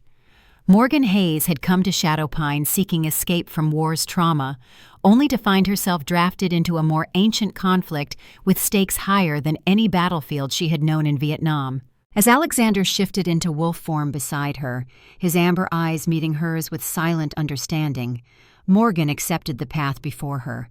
She was a Sinclair guardian now, the last of her line, standing at a crossroads of human evolution, with only a compass, an antique weapon, and newfound allies to guide her forward. Behind them, the full moon cast silver light through ventilation shafts, illuminating the ancient sanctuary where shifters had hidden for generations. Ahead lay the frozen lake, the cabin with its buried archives, and beneath it all, the origin pool, awakening after a century of slumber, its potential for miracle or catastrophe depending entirely on whose hands controlled its power. Ernest Blackwood had decades of preparation and resources at his disposal. Morgan Hayes had her grandmother's legacy, a combat nurse's determination, and a truth gradually revealing itself through the Wayfinder's guidance. The question remaining was whether understanding would come quickly enough to prevent Ernest from weaponizing evolution itself. The journey back to Morgan's cabin through snow-covered forest was swift and surreal. Morgan rode on Alexander's back, his massive wolf form moving with impossible grace through terrain that would have been impassable on foot. Nathaniel and Charlotte flanked them, their silver gray and russet fur occasionally visible through the trees as they patrolled their perimeter. Dawn approached by the time they reached the cabin clearing, the full moon setting as the eastern sky lightened to pearl gray. The structure stood dark and silent, seemingly untouched since Morgan's departure the previous day. Alexander slowed, circling the clearing twice before approaching the cabin, his nostrils flaring as he scented the air. Morgan dismounted, her legs stiff from the unusual mode of transportation. The compass in her pocket had grown steadily warmer throughout their journey, now pulsing with rhythmic heat against her thigh. She withdrew it, watching as the needle spun briefly before pointing decisively toward the cabin's foundation. "The archives," she murmured. Alexander shifted smoothly back to human form, accepting a set of clothing Charlotte had carried in a waterproof pack.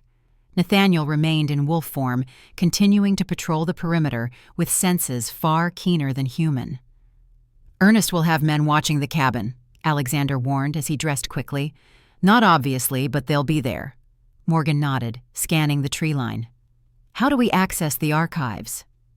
"The entrance is concealed in the basement," Alexander replied, buttoning a flannel shirt that strained against his broad shoulders.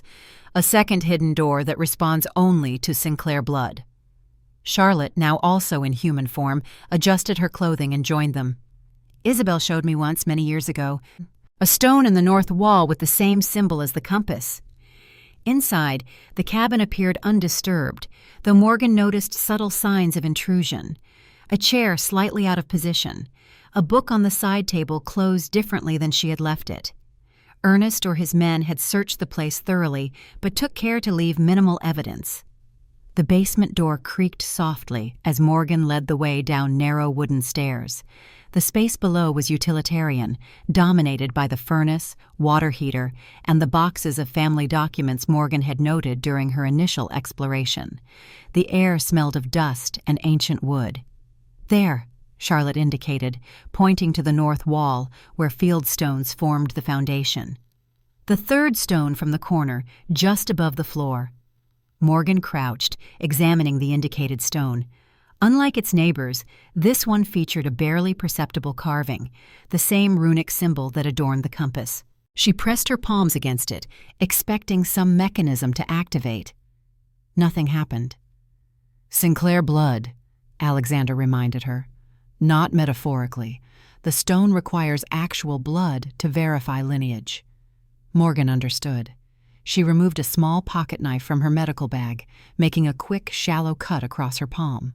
The sting was minimal, years of medical practice having inured her to such minor pain. She pressed her bleeding hand against the stone, feeling the warm trickle of blood seeping into ancient grooves. For a moment, nothing happened. Then a low rumble vibrated through the foundation as a section of wall receded, revealing a passageway beyond. Cool air flowed from the opening, carrying the scent of paper, leather, and something indefinable, something old. "The Sinclair archives," Charlotte breathed, reverence evident in her tone. "I never thought I'd see them again." Morgan led the way, using her flashlight to illuminate rough stone steps that descended steeply beneath the cabin. The passage extended perhaps 30 feet before opening into a large chamber that took her breath away. The archives occupied a space far larger than the cabin above, clearly constructed long before the current structure. Walls lined with bookshelves stretched into shadows beyond the flashlight's beam. Glass cases contained artifacts ranging from ancient weaponry to what appeared to be scientific equipment from various eras. At the center stood a massive oak table surrounded by chairs, its surface covered with maps and documents protected by glass. But most impressive was the illumination system that activated as they entered.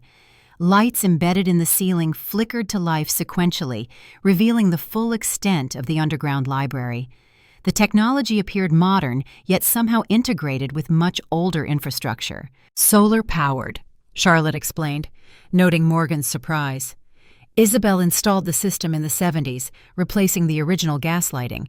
The panels are disguised as roof shingles on the cabin."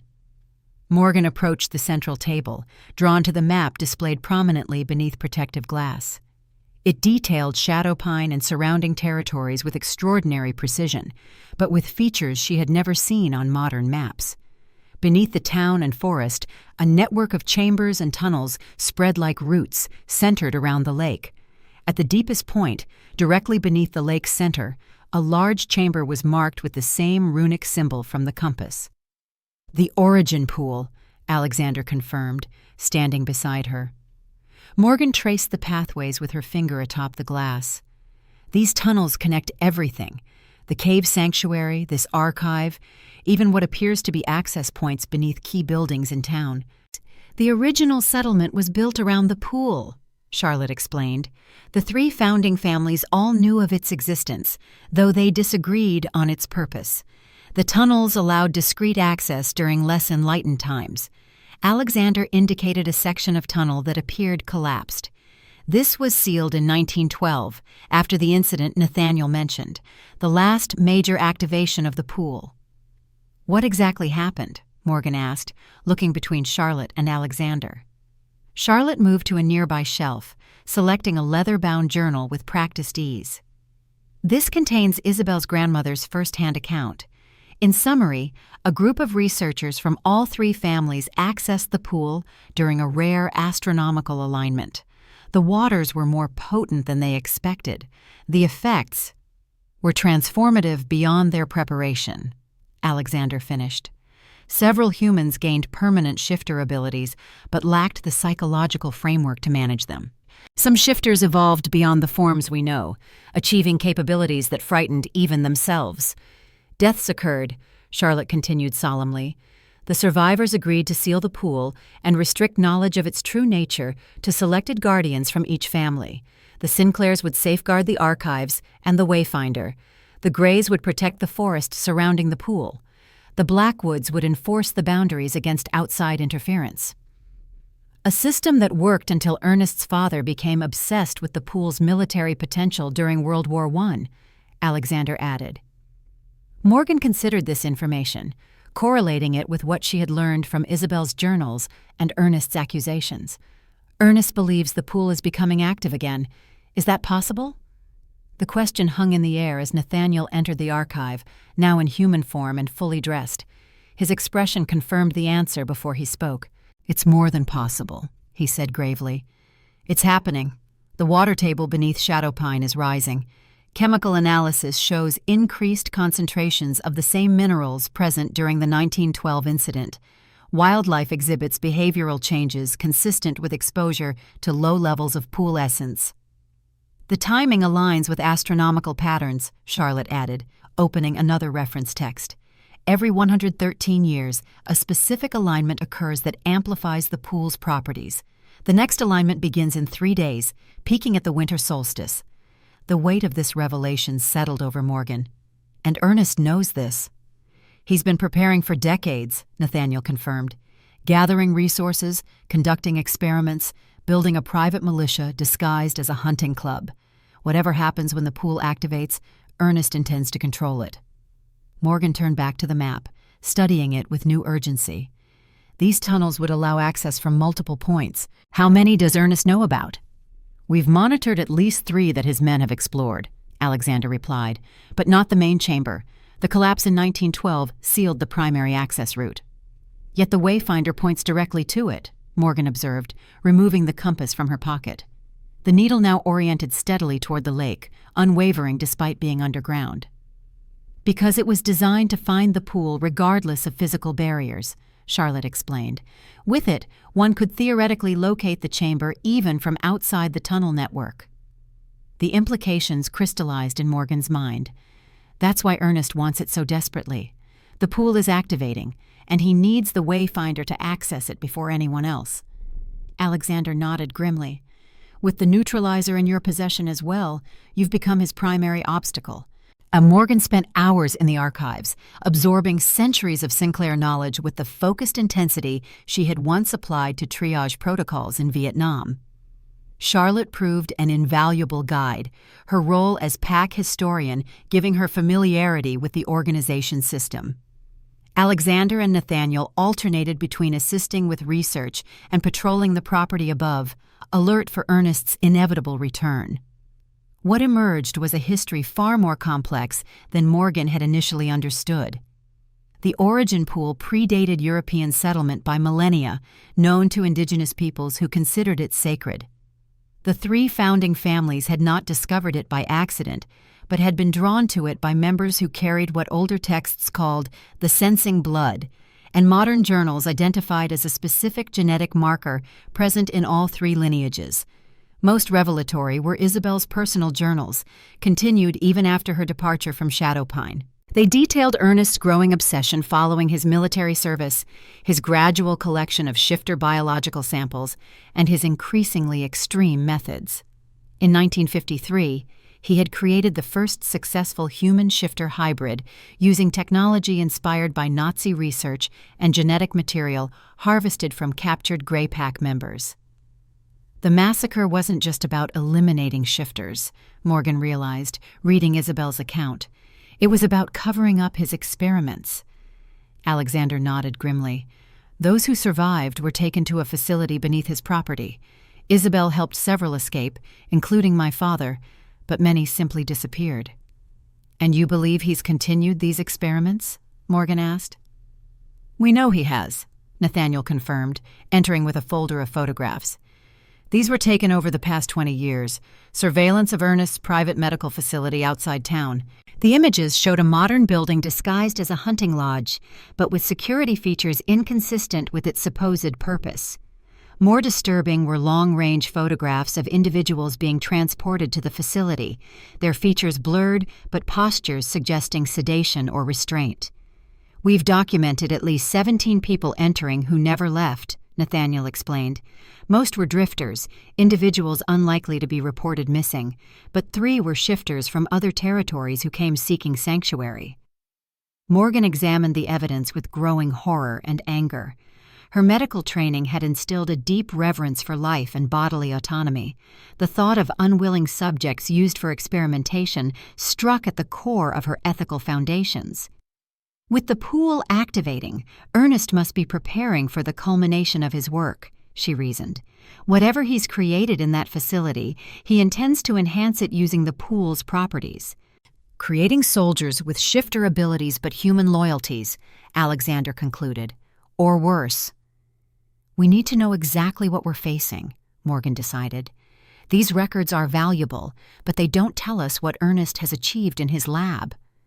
You're suggesting infiltration, Nathaniel said, not a question, but an assessment. Morgan nodded. Ernest believes I'm considering his perspective after his revelations in the cave. I could use that, request a tour of his facility under the pretext of wanting to see his evidence. Alexander immediately opposed the idea. Too dangerous. Ernest is many things, but naive isn't one of them. He'd recognize the tactic. Not if I make it believable, Morgan countered. I am genuinely uncertain about aspects of this situation. The best deception contains truth. Charlotte, who had remained largely silent during this exchange, spoke up. There may be another approach. Ernest has a weakness we haven't exploited. All eyes turned to her as she removed an aged photograph from between the pages of a journal. It showed 3 young people, perhaps in their late teens, arms around each other's shoulders, laughing at the camera. Morgan recognized a youthful Isabel in the center. To her right stood a handsome young man with Nathaniel's features. And on her left, Ernest, Morgan realized. They were friends. More than friends, Charlotte said quietly. Ernest and Isabel were engaged before he left for Europe. His transformation from dedicated protector to obsessed hunter broke her heart as much as it threatened our existence. This revelation shifted Morgan's understanding of the conflict fundamentally. Not simply ideology or fear driving Ernest, but personal betrayal, love corrupted by trauma, twisted by decades of obsession. Isabel never stopped loving the man Ernest had been, Charlotte continued, even as she opposed what he became. She left this letter in the archives to be given to him if reconciliation ever became possible. She handed Morgan a sealed envelope, yellowed with age, but preserved within a protective sleeve. The handwriting on the front simply read, Ernest, in Isabel's flowing script. You believe this could reach him when reason and confrontation have failed for 70 years? Alexander asked skeptically. I believe Ernest Blackwood is a man who has spent his life trying to protect humanity from a threat he experienced firsthand in the war, Charlotte replied. His methods are abhorrent, his perspective warped, but his core motivation remains protection. Isabel understood this even when opposing him. Morgan considered the envelope, feeling the weight of history it represented. I'll take this to him, but not alone and not at his facility. Neutral ground, where both sides can meet with some security. The opportunity came sooner than expected. As evening approached, Sheriff Jake Blackwood's vehicle appeared on the road to the cabin. He came alone, parking beside Morgan's truck and approaching the door with hands conspicuously empty of weapons. Alexander and Nathaniel positioned themselves out of sight, but within striking distance. Charlotte remained in the archives, continuing to search for specific information about countering pool effects. Morgan opened the door before Jake could knock. Sheriff, she greeted him neutrally, I assume your father sent you. Jake's weathered face revealed little, though exhaustion shadowed his eyes. My father doesn't send me anywhere, Ms. Hayes. Not anymore. He glanced past her, clearly sensing he was being watched. May I come in? What I have to say shouldn't be overheard. Morgan hesitated, then stepped aside. You're alone? Yes, though I doubt the same is true for you. Jake entered, removing his hat but keeping his jacket on. Alexander Gray is here, isn't he? And likely Nathaniel as well. Rather than deny it, Morgan simply asked, What do you want, Sheriff? Jake sank into a chair by the cold fireplace, suddenly looking every one of his 62 years. I want to prevent a bloodbath. My father is mobilizing for what he calls the final solution to Shadow Pine's shifter presence. He has resources beyond what you've seen, technology developed specifically for capturing or killing shifters. And you disagree with his methods, Morgan surmised. I've enforced the boundaries for decades, Ms. Hayes. Kept shifters in their territory, humans in theirs. Maintained the uneasy peace my father shattered in '53. Jake's blue eyes, so like Ernest's yet fundamentally different, met hers directly. But I've never condoned experimentation or extermination. From the kitchen doorway, Alexander spoke, having entered silently. Yet you've brought injured shifters to Morgan's clinic, knowing they'd been attacked with silver weapons. Jake acknowledged Alexander with a slight nod, unsurprised by his presence. I bring those I can save to medical care. The alternative was letting them die in the forest or bringing them to my father's facility. "Which is what exactly?" Morgan asked. "We have photographs, suspicions, but not concrete information." Jake's expression darkened. "A nightmare disguised as scientific progress. My father calls it the Evolutionary Research Center. Officially, it's registered as a private wildlife management facility. In reality, it's where he's been developing hybrid soldiers for decades." "Hybrid soldiers," Morgan repeated. "Humans with shifter abilities?" "And shifters with modified genetics, designed for control rather than autonomy." Jake removed a small flash drive from his pocket, placing it on the side table. "Everything I've been able to document without detection. Facility layouts, research summaries, security protocols, 23 test subjects currently in residence, 8 of them forced transformations, 15 bred specifically for the program." Alexander growled, the sound startlingly animalistic despite his human form. "Bred?" Jake met his anger directly. "Female shifters captured from other territories, artificial insemination, accelerated development protocols. The children are raised in the facility, knowing nothing else." Morgan felt physically ill at this revelation. Her years in Vietnam had exposed her to humanity's capacity for cruelty, but this calculated program of exploitation struck her as particularly heinous. "Why are you sharing this now?" Nathaniel asked, entering from the shadows of the dining room, after decades of complicity through silence. Jake didn't flinch from the accusation. "Because my father has moved beyond even his own ethical boundaries, whatever remained of them. The pool's activation has accelerated his timeline. He's preparing to expose all subjects to pool water during the solstice alignment, creating what he calls the evolution humanity needs to survive the coming century." "And you believe this would be catastrophic," Morgan stated. "I believe power without wisdom is always catastrophic," Jake replied simply. "My father lost his wisdom in the forests of Europe in 1945. What remains is brilliant, methodical, and utterly devoid of restraint." Morgan retrieved Isabel's letter from her pocket. "Your father was different once. Isabel saw enough good in him to accept his proposal before the war." Jake's eyes widened slightly at the sight of the envelope. "My father never speaks of that. I learned of their engagement from town records I accessed as sheriff." "Would he listen, even now?" Morgan asked, "if approached with this reminder of who he was before?" "I can't say." Jake looked genuinely uncertain.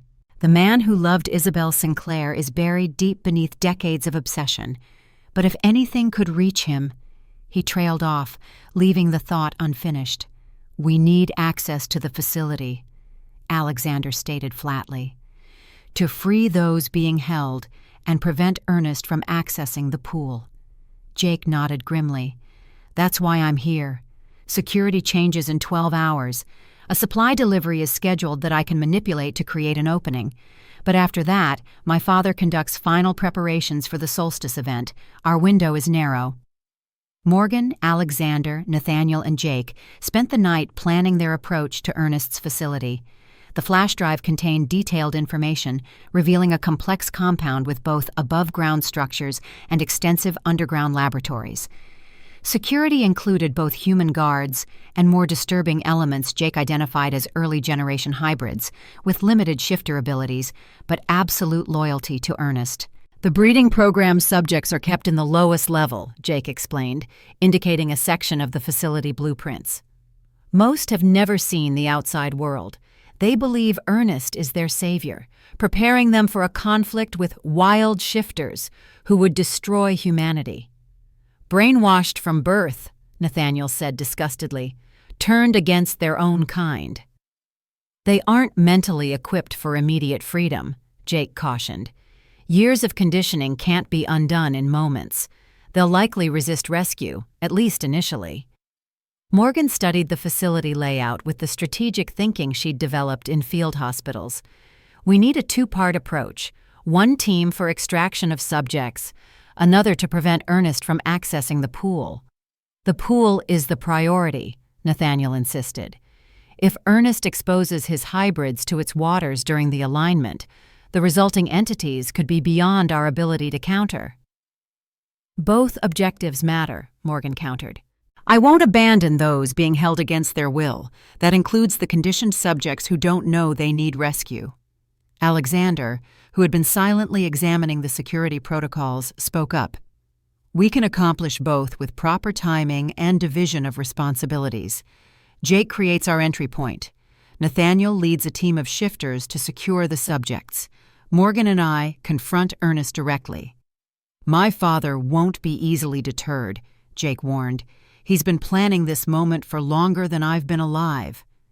Which is why I'll bring this, Morgan said, holding up Isabel's letter.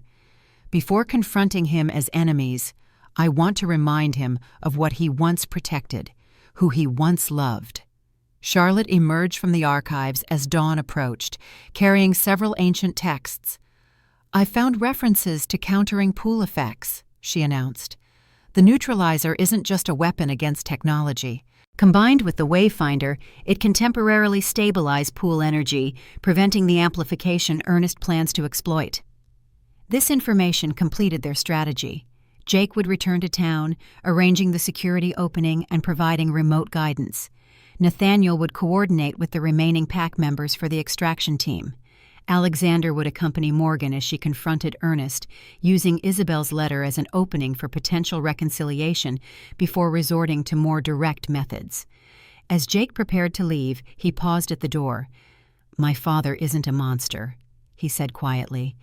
Not completely, but he's been fighting monsters so long he's forgotten how to recognize what he's become. We all contain that potential, Morgan replied. To become what we oppose if we're not careful with our methods. Jake nodded, appreciation for her understanding evident in his tired eyes. The supply truck arrives at 4 p.m. I'll ensure the southwest access point is minimally guarded for 30 minutes. After that, you're on your own. The hours before the operation passed in tense preparation. Morgan studied the neutralizer's functions, practicing the mental focus Charlotte described as necessary for its proper use. Alexander coordinated with pack members, arriving individually to avoid detection. Nathaniel prepared medical supplies for potentially injured subjects. By mid-afternoon, a storm was building over Shadowpine, heavy clouds darkening the sky prematurely. Morgan stood at the cabin window, watching snow begin to fall with increasing intensity. The weather would complicate their approach, but also provide additional cover. It's time, Alexander said, joining her at the window. The extraction team is in position. Morgan turned to him, struck by his calm resolve, despite the danger they faced. In the days since finding him wounded in the snow, he had become far more than an ally against Ernest.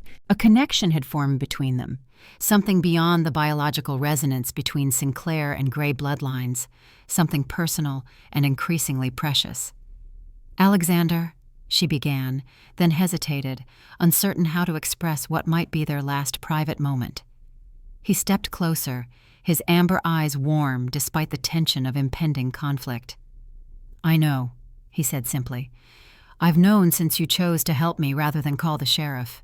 Sinclairs and Greys have always recognized something in each other that transcends ordinary understanding.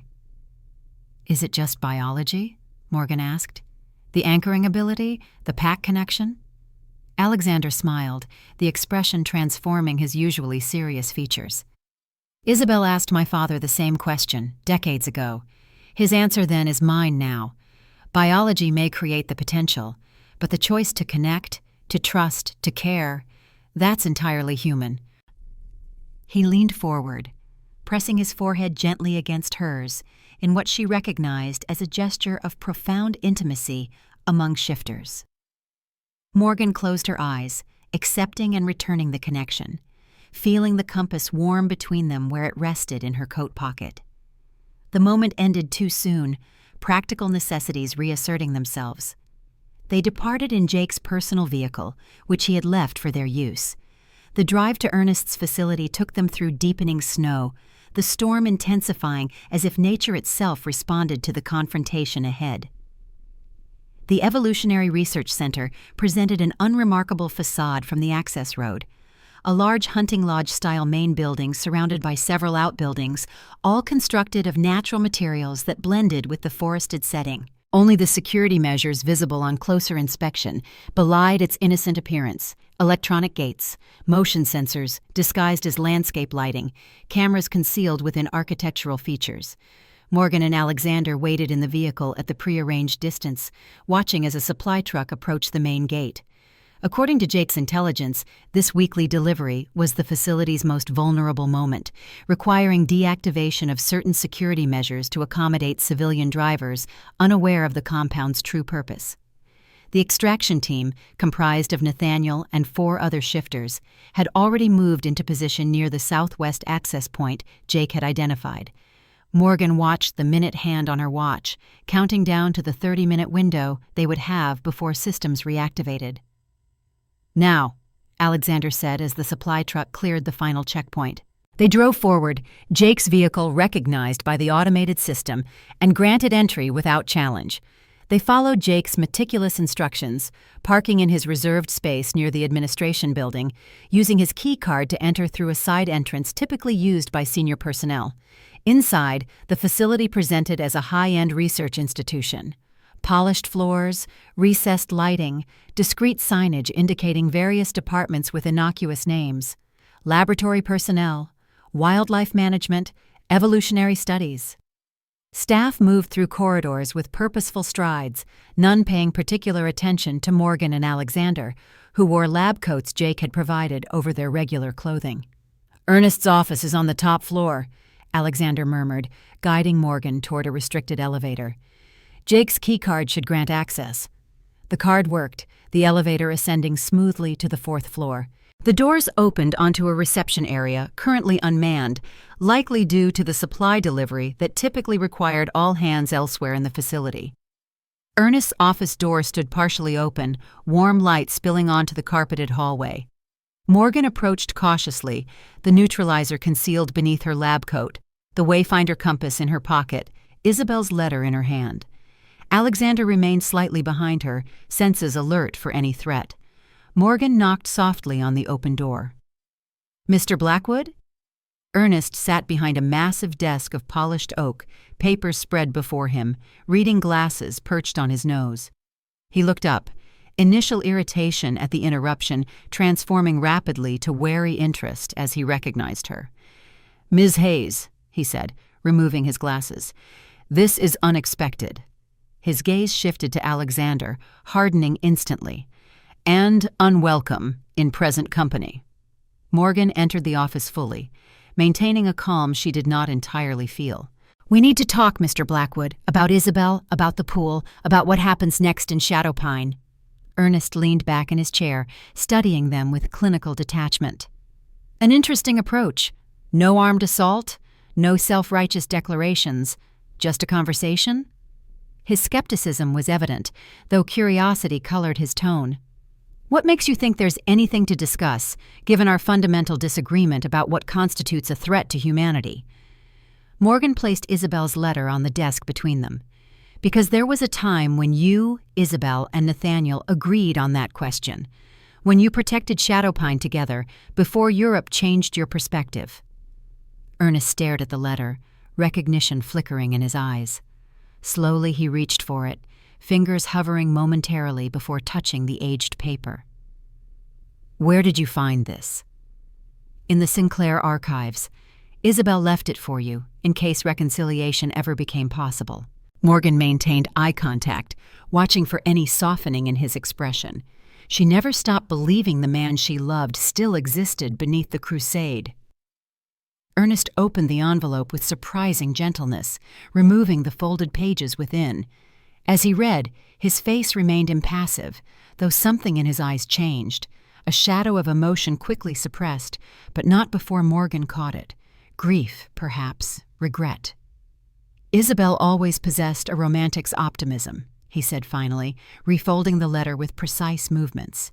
"A charming but ultimately impractical quality in a world where threats evolve faster than human capacity to counter them." "Is that what you're creating in this facility?" Morgan asked. "A counter to evolving threats?"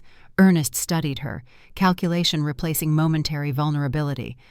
I'm ensuring human survival in a world where we are no longer guaranteed to remain the dominant species. Shifters represent one branch of potential replacement. There will be others. By experimenting on unwilling subjects, Alexander stated, voice tight with controlled anger. By breeding children in captivity. Necessary steps toward species security, Ernest replied without remorse. What appears cruel in microcosm often proves essential in the broader context of survival. Morgan recognized the rationalization pattern from wartime ethics debates, the greater good invoked to justify immediate harm. And the pool, what role does it play in your vision of human survival? Ernest's eyebrows raised slightly, reassessing Morgan's knowledge level. The origin pool contains biological catalysts that accelerated the original divergence between human and shifter. With proper application, it can be directed, controlled, evolution guided by intelligence rather than random mutation. Creating soldiers with shifter abilities but human loyalty, Morgan said, confirming their earlier theory. Creating the next stage of human development, Ernest corrected. Resilient, adaptable, capable of meeting threats beyond current human capacity. He leaned forward, sudden intensity in his gaze. The world is changing, Ms. Hayes. Climate collapse, resource wars, technological singularities. Conventional humanity won't survive what's coming. And you've appointed yourself architect of our evolutionary future, Morgan observed, without consent from those you experiment upon or the world that would be transformed by your intervention. Ernest smiled thinly. Consent is a luxury of peacetime ethics. We are at war, whether most recognize it or not. A war for human continuation. He rose from his chair, moving to a wall display that sprang to life at his approach. Let me show you what we've achieved here. Then judge whether my methods, however distasteful, are justified by their results. The display showed medical data, genetic sequences, performance metrics for various subjects, human baseline measurements compared to progressively enhanced individuals, strength, speed, healing rates, sensory capacity, all exponentially improved with each generation of the program. 23 viable subjects currently, Ernest explained with clinical pride, each representing specific developmental approaches. Some converted adults, others born to the program. The most promising are third-generation hybrids with genetic modifications from conception. Morgan studied the data with her medical training at the forefront, recognizing both the scientific achievement and the profound ethical violation it represented. And during the solstice alignment, you plan to expose them to pool water. Not directly, Ernest clarified. Such exposure would be uncontrolled, potentially catastrophic. We've developed a filtration system to harness specific components while neutralizing others. He turned to face them directly. The Wayfinder is the final component we require. With it, we can precisely locate and access the primary pool chamber that has remained sealed since 1912. Alexander tensed beside Morgan, clearly expecting Ernest to demand the compass immediately. Instead, Ernest surprised them both by returning to his desk and retrieving Isabel's letter. Isabel believed I could be reached, that the man she knew still existed within the monster you perceive me to be. He studied the letter briefly before continuing. She was partially correct. I remember who I was. I remember what we three believed we were protecting. He activated another display, this one showing surveillance footage of what appeared to be a suburban neighborhood. But I also remember what I found in Europe. Not just Nazi experiments, but the aftermath of shifter packs freed from control, driven mad by torture, rampaging through villages. Women and children torn apart, men disemboweled. The images shifted to archival footage so graphic, Morgan had to look away momentarily. Ernest continued relentlessly. This is what awaits humanity without intervention. Not because shifters are inherently monstrous, but because power without structure creates inevitable tragedy. The pool activates soon, Ms. Hayes. Its influence will spread beyond our ability to contain it, affecting shifters and humans throughout the region. Unprepared, uncontrolled evolution. His voice hardened. Chaos. There are alternatives to your approach, Morgan argued. The Sinclair archives contain methods for stabilizing pool energy, for guiding its effects without exploitation or cruelty. Ernest's expression revealed genuine surprise. Isabel found stabilization techniques? I searched for decades. Because you were looking for control, not balance, Alexander interjected. The difference matters. A subtle shift in Ernest's demeanor alerted Morgan seconds before alarms began blaring throughout the facility. Red emergency lights activated in the corridor outside, and the office door slammed shut automatically, security protocols engaging. It appears we've been having a distraction conversation, Ernest said, disappointment evident in his tone, while your associates attempt to compromise my life's work. He pressed a button on his desk, activating an internal communication system. Status report? A terse voice responded immediately. Perimeter breach in Section C. Multiple shifters detected in the lower levels. Security teams engaging. Ernest sighed, looking at Morgan with what appeared to be genuine regret. I had hoped our conversation might continue productively. Isabel's optimism appears to have been infectious, even after all these years. He opened a drawer, removing what resembled a sophisticated remote control. Unfortunately, now we proceed to less civilized methods. Before either could react, Ernest activated the device. A high-frequency sound, similar to what he had used in the cave sanctuary but more refined, filled the office. Alexander dropped to his knees immediately, hands clutching his head in agony. Improved sonic disruptor, Ernest explained conversationally, watching Alexander struggle against involuntary transformation. Specifically calibrated to gray-pack frequencies, painful but not permanently damaging. Morgan reached for the neutralizer concealed beneath her lab coat, but Ernest anticipated the movement. I wouldn't, Ms. Hayes. This office contains automated security measures that would activate the moment you brandish a weapon. Measures designed to incapacitate without killing, but nevertheless, extremely unpleasant. He moved toward the wall, revealing a hidden panel that opened at his touch. We'll continue our discussion in a more secure location. The extraction attempt by Nathaniel and his associates provides a useful demonstration of why my approach to shifter management is necessary. Morgan knelt beside Alexander, whose features cycled rapidly between human and wolf as he fought the sonic disruption. She placed her hand on his shoulder, attempting to anchor him as she had during the full moon. The effect was minimal against Ernest's technology, but provided some stabilization. The Sinclair touch, Ernest observed. Remarkable biological compatibility. We've attempted to synthesize it in the lab without success. He gestured toward the hidden passage. Please, Ms. Hayes. Your cooperation ensures Alexander's suffering remains temporary. Resistance guarantees escalation. Morgan helped Alexander to his feet, supporting his weight as they followed Ernest into a narrow corridor concealed behind the office wall. The passage led to a private elevator that descended deep beneath the facility, far deeper than the blueprints Jake had indicated. The original construction, Ernest explained, noting Morgan's surprise, dating to 1897, when my grandfather first discovered the pool's potential. The modern facility is merely the visible portion of a much older research program. The elevator opened onto a cavernous space dominated by advanced laboratory equipment. Transparent containment units lined one wall, each occupied by a subject in varying stages of transformation between human and animal forms. Some appeared fully human, but possessed obvious shifter characteristics: eyes, teeth, skeletal structure. Others maintained hybrid forms seemingly indefinitely, neither fully human nor fully animal.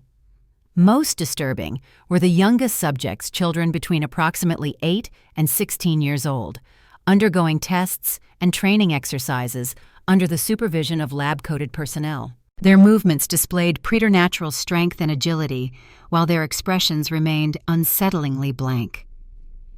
The future of humanity, Ernest said with unmistakable pride. Enhanced but controlled, powerful but directed. Evolution without chaos. Morgan felt physically ill at the sight. Her years in Vietnam had exposed her to many horrors, but the clinical exploitation of children struck her as particularly reprehensible. Alexander, still affected by the sonic disruption, though less severely at this distance from the device, growled low in his throat. "You're creating slaves," he managed, the words distorted by partially transformed vocal cords. "I'm creating successors," Ernest corrected. "These children will inherit capabilities beyond ordinary humans while maintaining loyalties and ethics their wild counterparts lack." He led them through the laboratory toward a heavily secured door at the far end. "The pool access point lies beyond. For 70 years, we've been unable to breach the final barrier without risking catastrophic flooding. The Wayfinder would solve that problem elegantly." "And if I refuse to provide it?" Morgan asked, though she knew the answer. Ernest gestured toward the containment units. "Then we extract it from you, along with whatever biological components create the Sinclair anchoring ability. Less elegant, more time-consuming, but ultimately effective." He paused, studying Morgan with what appeared to be genuine regret. "Isabel would be disappointed in my methods. I acknowledge that. But she never saw what humanity faces in the coming century, the threats looming beyond current comprehension. She saw enough in 2 world wars to understand that ends never justify means," Morgan countered, "that becoming the monster to fight monsters ensures only that monstrosity endures." Before Ernest could respond, a massive explosion shook the facility. Emergency lights activated as primary power failed momentarily. Through the chaos, Morgan heard the distinctive sound of containment units opening, alarm systems blaring contradictory instructions to personnel. "The extraction team," Alexander said, recovering further from the sonic disruption as backup systems engaged, different frequencies disrupting the original pattern. Ernest's expression hardened. "Predictable, but ultimately futile. Security protocols for this level operate independently from the main facility." Another explosion, closer this time, suggested Nathaniel's team had found ways around those protocols. Ernest removed a sidearm from within his jacket, checking it methodically. "Unfortunate timing," he said. "I had hoped to demonstrate the pool accessing procedure more scientifically. Now circumstances demand expedited methods." He aimed the weapon at Alexander. "The Wayfinder, Ms. Hayes. Now, or I demonstrate the effects of silver ammunition on shifter physiology. Fatal, but instructively slow." Morgan felt the compass burning in her pocket, responding to her heightened emotional state. Simultaneously, the neutralizer concealed beneath her lab coat seemed to vibrate, establishing a resonance pattern she recognized from Charlotte's descriptions in the archives. The 2 artifacts communicating, preparing for combined operation. "Isabel believed you could be reached," Morgan said, slowly withdrawing the compass. "That the man who protected Shadowpine alongside Sinclair's and Gray's still existed somewhere within you." Ernest's aim remained steady, though something flickered in his eyes at Isabel's invocation. Isabel died alone, her idealism intact but ineffective against reality. "She died surrounded by those she had saved," Morgan corrected. "Her legacy preserved in archives and artifacts, in a granddaughter who carries forward her work." She held the compass before her, its needle spinning rapidly before settling in a direction that surprised both Ernest and Morgan. Not toward the sealed door leading to the pool, but toward Ernest himself. "Impossible," Ernest whispered, momentary uncertainty breaking his composed facade. Before he could recover, Morgan removed the neutralizer with her free hand. The 2 artifacts resonated visibly now, a subtle energy field extending between them, encompassing Ernest where he stood, weapon still raised. "What Isabel couldn't know," Morgan continued, understanding blooming as the artifacts revealed their true purpose, "was that you became what you feared. The pool's influence extends beyond its physical boundaries. Your years of experimenting with shifter biology, exposing yourself to their genetic material, changed you at a fundamental level." The compass needle remained fixed on Ernest, confirming what the artifacts had detected. Ernest Blackwood, who had dedicated his life to combating shifter influence, had himself been altered by prolonged exposure to the very materials he studied. "Absurd," Ernest denied, though his hand holding the weapon trembled slightly. I've maintained rigorous protocols, regular testing for known shifter markers, Morgan concluded. But the pool's influence creates changes beyond standard parameters. You've been altering yourself gradually for decades, becoming a hybrid through paths you never anticipated. The realization struck Ernest with visible force, his composure cracking as he considered the implications. The crusade against his own emerging nature, the obsession with controlled evolution that might retroactively justify his transformation.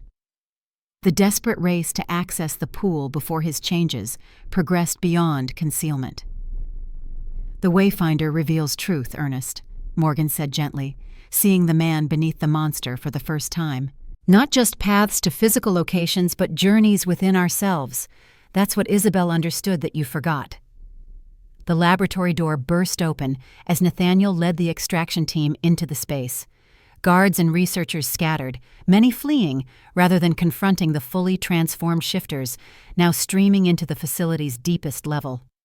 Ernest stood frozen in realization, the weapon still aimed at Alexander, but his attention fixed on the compass that had revealed his most carefully guarded secret. Around them, containment units opened as captive shifters sensed freedom for the first time. The facility's subjects responded with varying degrees of comprehension, some cowering in confusion, others emerging cautiously to observe the chaos. "They deserve freedom," Morgan said, indicating the laboratory subjects watching with uncertainty. "Not exploitation, not weaponization. They deserve the choice you would deny them in the name of controlled evolution." Ernest's weapon lowered fractionally, conflict evident in his expression. 70 years of certainty confronted by irrefutable evidence of his own transformation, his own hypocrisy. The man who had dedicated his life to preventing shifter influence had himself been fundamentally altered by it. "She knew," he whispered, a revelation rather than a question. "Isabel knew what was happening to me. That's why she left the letter, the compass." "To help you confront truth when you were ready to see it," Morgan confirmed, "not as judgment, but as reconciliation." For a moment, something almost like peace crossed Ernest's weathered features. Then alarms blared through the facility with new urgency, different from security notifications. Monitoring equipment around the laboratory flashed warning indicators, and the sealed door at the far end leading to the pool began to shudder. "The alignment," Ernest said, sudden urgency replacing his momentary vulnerability. "It's accelerating. The pool is responding ahead of projected timelines." Water began seeping beneath the sealed door. Not ordinary water, but something luminescent, carrying an energy Morgan could feel even at a distance. The compass in her hand vibrated intensely, the needle spinning in rapid circles. "What happens if the pool breaches containment during peak alignment?" Morgan demanded. Ernest's clinical detachment reasserted itself in the face of crisis. Uncontrolled exposure throughout the tunnel network. Transformative effects on anyone within reach, unpredictable and irreversible. Potential groundwater contamination affecting Shadowpine itself. "How do we stop it?" Alexander asked, fully recovered now from the sonic disruption. Ernest hesitated only briefly before making his decision. "We don't stop it. We direct it." He gestured toward a control panel near the sealed door. That system was designed to channel pool energy in controlled release. Without the Wayfinder to precisely locate ideal access points, it's our only option for preventing catastrophic discharge. Morgan looked to Nathaniel, who had approached with several freed shifters, including children from the program. "Get everyone out through the upper levels. Jake should have emergency exits secured by now." Nathaniel nodded, but gestured toward Ernest. "And him? After everything he's done?" Morgan considered the man who had caused such suffering, yet now offered the only viable solution to imminent disaster. "He stays with us. His expertise may be our only chance to contain this." Ernest accepted this judgment without protest, moving toward the control panel with purposeful strides. Alexander and Morgan followed, bringing the artifacts that might provide additional stabilization options beyond Ernest's technological approach. The control room adjoining the pool access point contained monitoring equipment spanning decades of development, from analog gauges to advanced digital displays. All showed critical readings as the pool's energy surged beyond historical parameters, responding to the astronomical alignment above. The barrier will rupture within minutes, Ernest assessed, hands moving over controls with practiced efficiency. The containment system can redirect flow through reinforced channels, but capacity is limited. We need a release point. The original outlet, Alexander suggested. The lake itself. It's frozen over, limiting immediate exposure risk. Ernest nodded grimly. Logical, though not without significant environmental impact. He initiated a sequence that would redirect pool energy through the facility's drainage system toward the lake. This buys time, nothing more. The alignment lasts 72 hours. Without precise control mechanisms, containment will fail repeatedly throughout that period. Morgan remembered Charlotte's research in the archives about stabilizing pool energy using the combined artifacts. The neutralizer and wayfinder together might provide that control. They were designed for this purpose.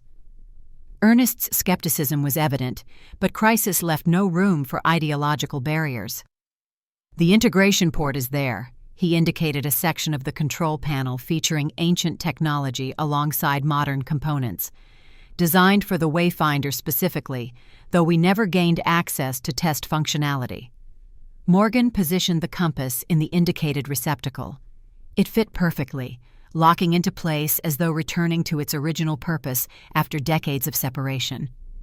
The neutralizer she held poised above a corresponding port, looking to Ernest for confirmation. The system was designed for both artifacts working in tandem, he acknowledged reluctantly. The wayfinder to locate and connect, the neutralizer to stabilize and direct.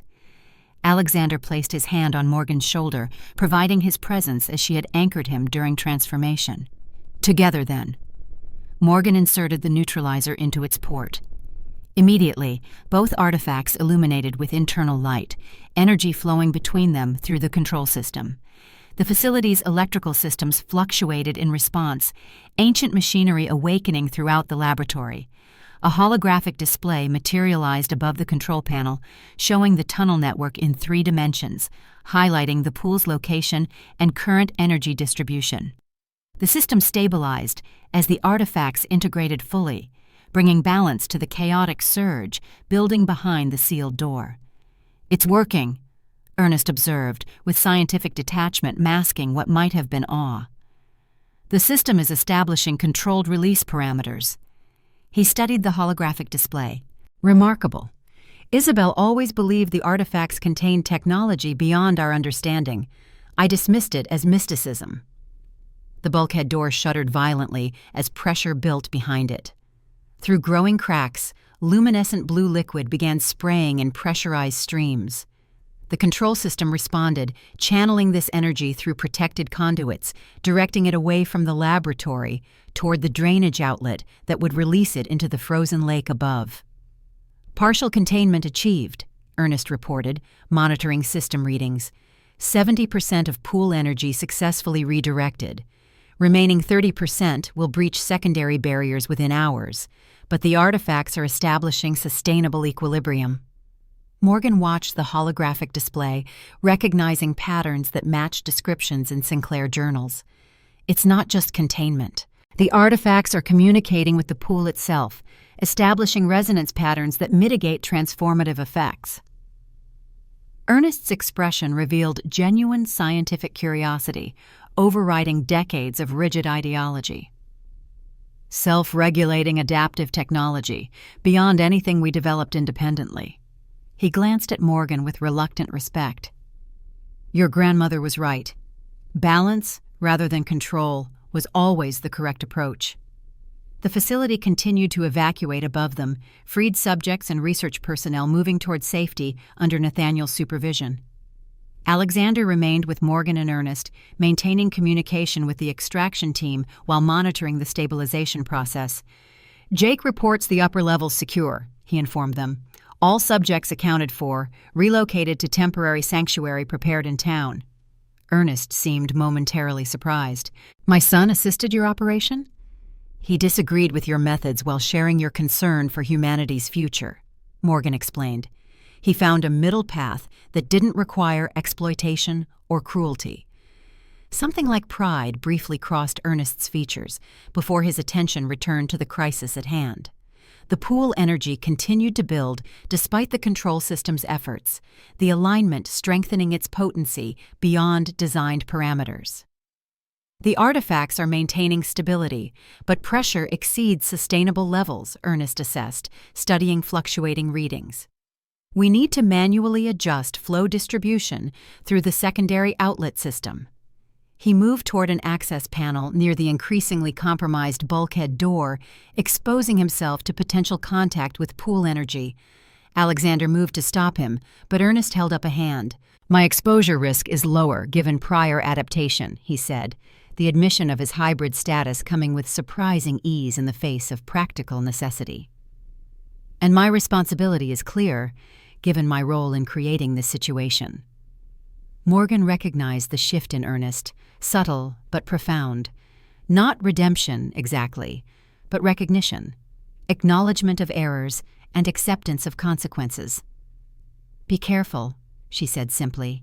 "Isabel would want you to survive this." Ernest offered a small, genuine smile, the first Morgan had seen from him. Isabel always did have impractical optimism. He moved toward the leaking bulkhead, tools in hand to access manual override controls adjacent to the failing door. As he worked, the holographic display showed stabilizing patterns throughout the tunnel network. The artifacts continued their synchronized operation, the ancient technology interfacing seamlessly with modern systems in ways that suggested deliberate compatibility spanning centuries of development. The Sinclairs and Blackwoods built this together, Morgan realized, studying the integration points. Before the division, the system was designed for cooperation between bloodlines. Ernest, working near the increasingly unstable bulkhead, nodded without looking back. "My grandfather's journals suggested collaboration, though my father's accounts emphasized Blackwood primacy." His hands worked with practiced precision despite the danger. Perhaps history became distorted to justify present conflicts, as it so often does. He accessed the final override control, adjusting flow parameters to distribute pool energy more evenly through available outlets. The effect was immediate, pressure readings declining throughout the system as release valves opened in carefully calculated sequence. "Containment stabilized," Ernest announced, satisfaction evident in his voice. "The artifacts are establishing self-sustaining equilibrium. With proper maintenance, the system should manage pool energy throughout the alignment period and beyond." He turned from the control panel, moving back toward Morgan and Alexander when the weakened bulkhead finally gave way. A surge of pool energy burst through the breach, most diverted through established channels, but a significant splash catching Ernest directly. The luminescent liquid enveloped him momentarily before drainage systems could respond, exposing him to concentrated pool essence at the height of its potency. Ernest staggered but remained standing, his body absorbing the energy in visible waves that transformed him before their eyes.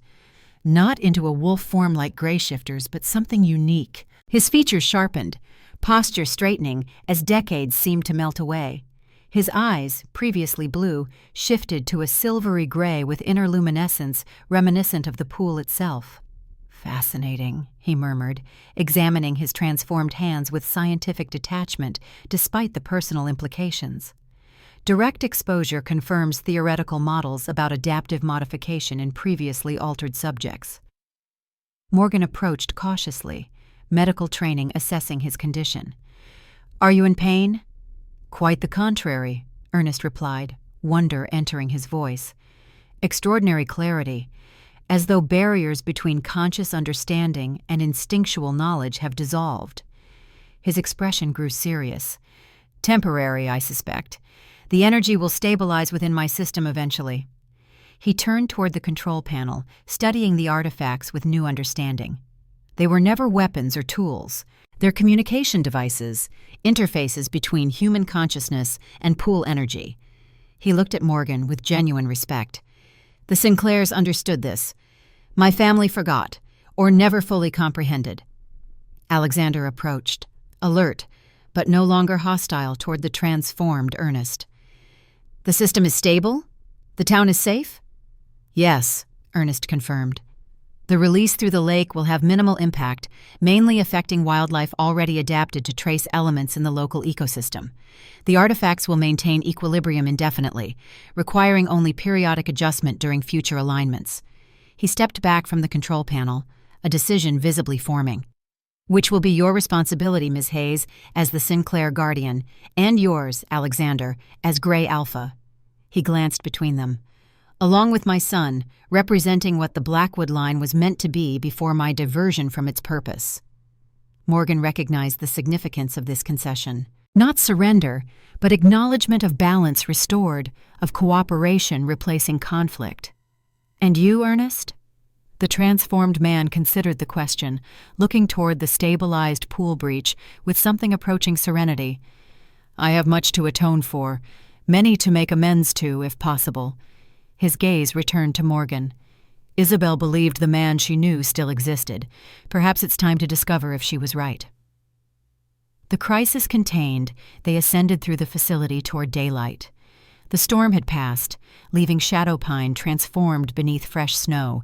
Cleanup and reorganization would take time. The freed subjects would need rehabilitation, the town would need to reconcile with truths long suppressed, and 3 bloodlines would need to establish new relationships based on cooperation rather than conflict. But as Morgan stood at the facility's entrance, Alexander beside her, Ernest following with newfound humility, she felt the compass warm in her pocket, not directed toward physical location now, but acknowledging paths chosen and journeys begun. The blood remembering what the mind had forgotten. Balance restored between worlds that had never truly been separate, only divided by fear and misunderstanding. Winter light gleamed on snow-covered forest surrounding Shadowpine, and for the first time since arriving, Morgan felt she had truly found home. Not in the cabin that had been her grandmother's, but in the purpose she had inherited. The role of guardian, of healer, of bridge between worlds on the edge of transformation. The Sinclair legacy. Her legacy now.